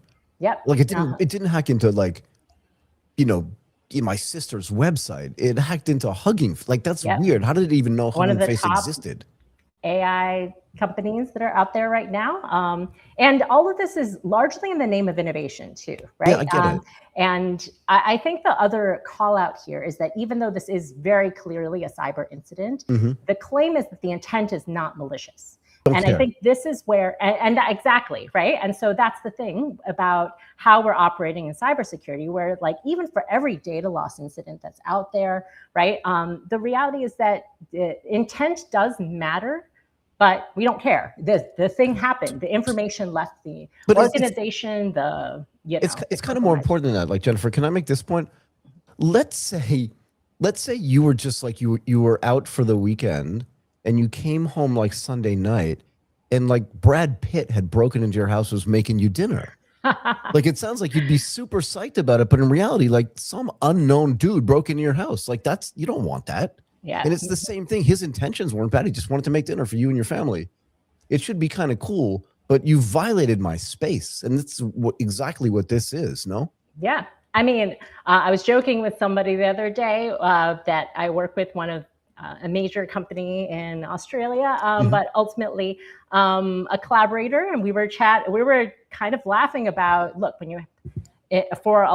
you give a large language model, any AI app, an agent access to information, it's like handing your keys over to your neighbor to use in case of emergencies. But you know, what constitutes an emergency? How do you define that, right? And as much as we trust that, you might trust the judgment of your neighbor because they're human, because they have integrity, because they have moral values, or you've known them for a while. You know, like, what if you ask them a question on, you know, like the greatest show on Netflix, most recent show on Netflix, and you know, they don't have a Netflix account, end up in your living room watching your Netflix account, right? So you gave them the keys to your kingdom. What does this really mean for how they're going to utilize that data and that information there? But one of the key things that we look at Proofpoint, right, is that idea of intent. And we do make that distinction between, is this person acting in a way maliciously because they've been compromised, or carelessly? And the reality is that for a lot of organizations, when they're thinking about data security, data loss as a problem, they're mostly designing systems for careless users. And no doubt careless users definitely pose risks to organizations, but understanding the other two and understanding that it's not just any single problem. They shouldn't be separate systems. It shouldn't be looking at different patterns of telemetry, right? This is what's driving up a lot of costs, and you know, where organizations, tools, integrations, and in cybersecurity, it's a team sport, right? This all needs to start working together and better. And that's how organizations need to start architecting their solutions. So how should enterprise security teams and the CISOs that run them rethink agent protection? Because now it's going two ways. Like in the old days, you kind of had to worry about, and I say this a lot, you kind of had to worry about the periphery of your company, right? Like if no one could get over the fence, or if no one could dig underneath it or kind of burrow through it, you were kind of okay. You didn't have to worry about so much cybersecurity internally. But now, again, you have agents that are acting with APIs and MCP, which is a new technology. Now you have external agents coming in, that you're giving them permission, but you don't know, like again, what was... Yeah, I don't know. I was just listening to a podcast about this movie called The Hand That Rocked the Cradle, right? And it's about like hiring a nanny, and the nanny did not seem nefarious at the beginning, but boy, did she have like some internal problems once she got inside the house.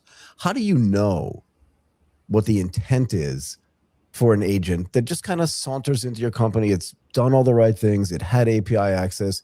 It literally like just hangs out for a while, does all the right things, and then because of the way it's been programmed, a month later wakes up and starts doing some pretty bad stuff. Like, how do you know what the intent is? So I wouldn't say intent is inherent in the agent, right? Intent is the agent operating with for the reasons and the intention in which it was built, right? So, and this isn't just looking at data coming in and coming out. This is looking at runtime risk associated with how that agent is actually operating. What's the difference, right? just for me? So I think some people are, it depends on what problem you're solving for when it comes to AI risk in general, right? And a lot of times it's data exfiltration, data management, and security. And so a lot of times they're concerned about, you know, personally identifiable information or sensitive data going into models where you're just not going to get it out, right? Once the model's been trained.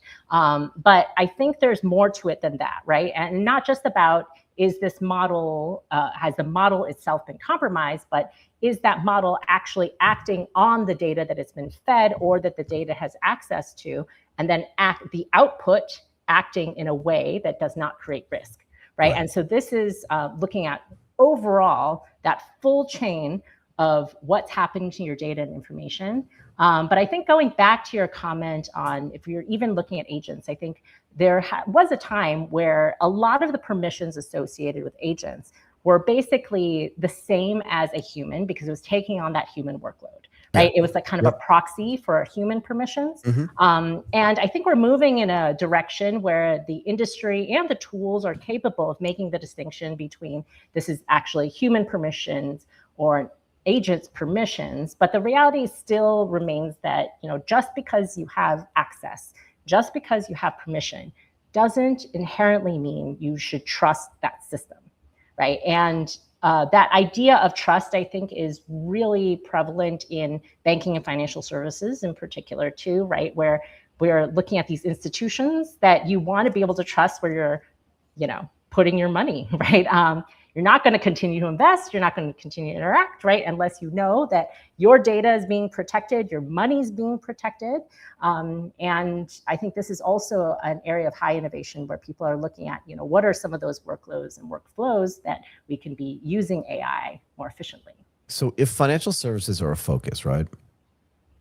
One of my last jobs was working on and actually running a portfolio trading desk and an algorithmic trading desk, right? So what we call direct market access or direct strategy access. So access to algorithms that external companies would use, connect to inside of the Goldman Sachs, let's say, and then send orders to the exchange, get them back through a fixed connection, then go back to them. They could update their stuff like in real time. Yeah. Yeah. But the agent that was doing that didn't have any other capabilities. Like that algorithm was running just to go to the exchange. It couldn't think on its own. It couldn't hack into Hugging Face. And the person that was sending the order through the fixed connectivity was generally a human. This is 15 years ago, but still. But now, I'm sure some of that process is the same. But if you build agentic AI into that, there may be some interaction between their agent and this algorithm. And there's a lot of, like, there were days where we did literally like $2 or $3 billion worth of trading. And if the agent does what it did here, it could do some serious financial damage. How do we know whether an agent's actions stay consistent for what they're supposed to do or what they intended to do? This is kind of getting back to a question I asked you a couple of minutes ago. Do you know what I mean? So that you can figure out like, oh no, this thing is actually, because there were days where I was running 15, 20 different trades at one time. How do you know if something's gone rogue? Yeah, and I think this is where looking at, you know, are your current security controls and strategy sufficient to give you that visibility? And even you called out MCP, right? And looking at MCP traffic and how agents or models are communicating with each other. But I actually have a couple of stories around that too that we've seen in a while. Please. Right? Love stories. And so, so one of, there's an organization that we work with, global fintech firm that works works with mortgage lenders, right? One of the, don't name it. I'm kidding. Not naming names. But one of the threats that we've seen, right, was hidden white text embedded in pay stubs submitted as part of the mortgage application process. Wait, right? slow down. Say that again. Yeah, hidden white text. So people in a paper, a digital form pay stub my God. that you're submitting in the mortgage application process. So somebody was submitting their pay stubs, documents for the mortgage, right? And there's hidden white text. So from a human perspective, you're looking at this, you're not going to detect that, right? Who put the hidden white text on it? Well, the external person that's applying for the mortgage. That's what I mean. Okay, right? I just want to be clear. So, like it's not somebody else that got access to the application. It's the guy applying for the mortgage. The guy applying for the mortgage. Yeah. And he did that on purpose, or she, whatever. But yeah. Well, yeah, right. Go ahead. Now that text is identified by our detection capabilities, by Proofpoint's detection capabilities. But the intent was, of course, they're expecting some kind of AI or some other piece of software or something else to process that first before it gets to human, right? And so the intent was to inflate their figures, get more favorable terms for their mortgage, right? And so I actually think even this tactic we've seen through email communications as well, right? Where hidden white text, embedded prompts, actually, you know, exfiltrating data and information. I think this is the future where they're thinking about just external attacks. That's where it's going. So on that front, right, there's definitely this idea of, you know, how do I use the old I would say, traditional tactics of things like prompt injection to manipulate, Yep. right? Even AI tools, new tools and workflows and processes that way. So this isn't exactly new, but it is recognizing that there's a system, it's not a human, and how do we bypass that, which is classically what every attacker is trying to do in cybersecurity. But another story where, we've seen a global company, complex organization, over 100,000 employees, operating in almost 100 countries, right? Mm-hmm. They had an employee in Korea using Kimi AI, which Moonshot AI also has made news recently about. We did multiple segments on Kimi K3. Yep. Yeah.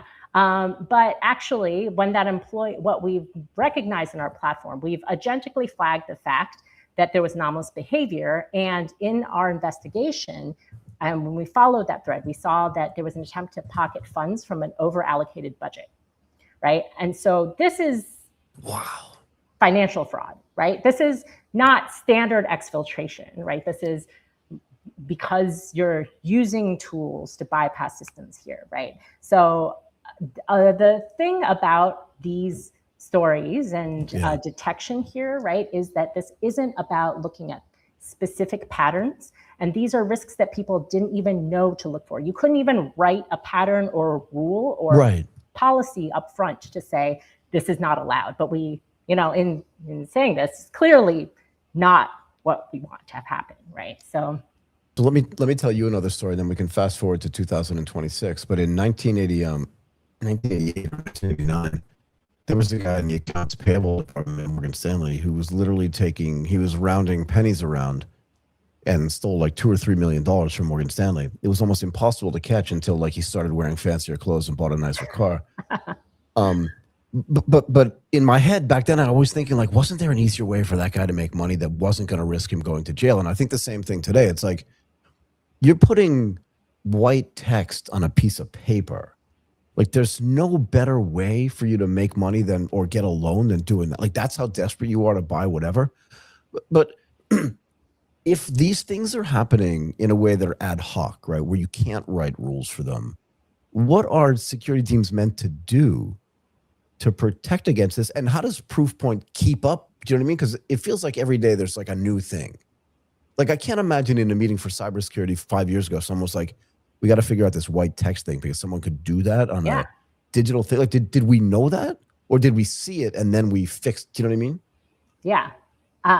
That's exactly kind of the point, which is that now is the time when then every organization, including cybersecurity vendors too, where we're rethinking what our approach looks like to adapt to what's happening in the threat landscape when it relates to AI. But I think that this is also recognizing that, not every, we have to weigh this using AI to solve AI problems, but also just doing better with our existing security tools and controls, and recognizing where those gaps are and whether our capability is sufficient to be able to understand risk, right? And risk in interacting using that technology. Do you think most big institutions are at a place right now where they have proper governance in place, or do you think they're still struggling with this?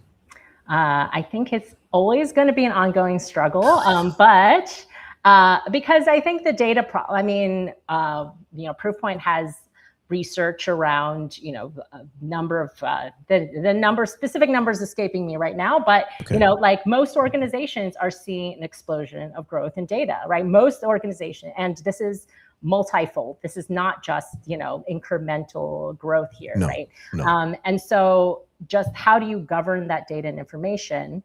And also I understand that management of data and protection of data isn't just going to be about a cyber incident, but I think more and more so, I think that data governance team and your data security team need to kind of merge, converge, and understand, they're looking at the same fundamental information, and you're trying to work towards the same thing. You're just reading my mind, because I feel like those things were siloed up until now. That really just before, and before agentic AI and before MCP, which is a new technology that was probably written by AI, if you don't mind me saying, because if it was written by Anthropic, I'm sure Opus 4.8 probably wrote, or 4.6 probably wrote some of the MCP protocol. That's just my presumption. No one's told me that. But I feel like all of these sort of functions have to be merged together, because I don't think that up until now, like, cyber's been super important. I've seen people suffer from cybersecurity hacks and stuff like that. But the tools that were out there on the offensive side have never been as sophisticated as they are today.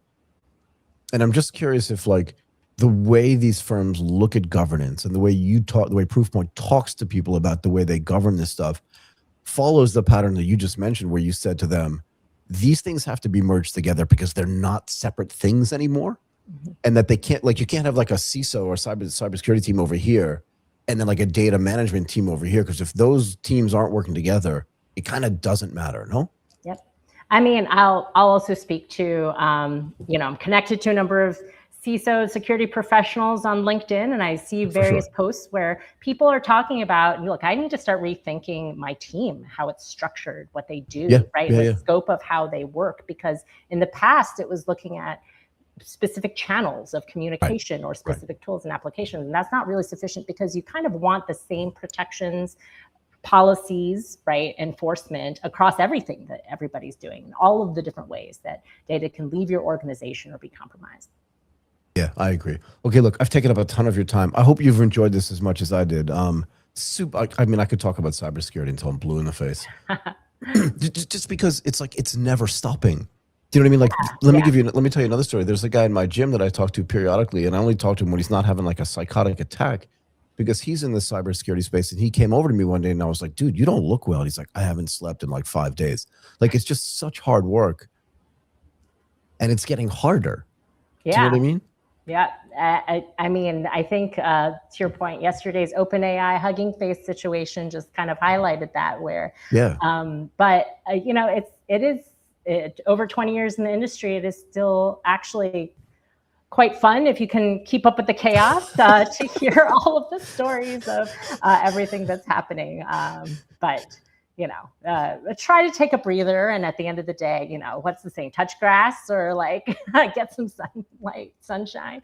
I don't know how you do it. I don't know how you do it, but I'm glad you do it. I just want to say thank you again for coming on the show. Yeah, stay in touch, Jennifer. It was great to have you as a guest. I really, really appreciate it. Super interesting stuff. And thank you for taking the time and being so generous. I really appreciate it. Thank you, Michael. Have a good one. Bye for now. Okay, everybody, that is it today for ATP Insights. Thank you all again. We've had, as always, just a ton of people watching the show. Ask us questions. We love to get the questions. Martin did put that in the chat today. We had one person write something, not 100% sure what it meant, but thank you very much for the comment. Give us a thumbs up on the video. Subscribe to our channel on YouTube. It really helps us in the algorithm. And follow us on all of our socials, on X, on Instagram, and on LinkedIn. And as I said, leave us as many comments as you would like. We love the interactivity. My name is Michael Waits. Thank you, as always, to Martin Runford for making all this stuff happen. I am going to say goodbye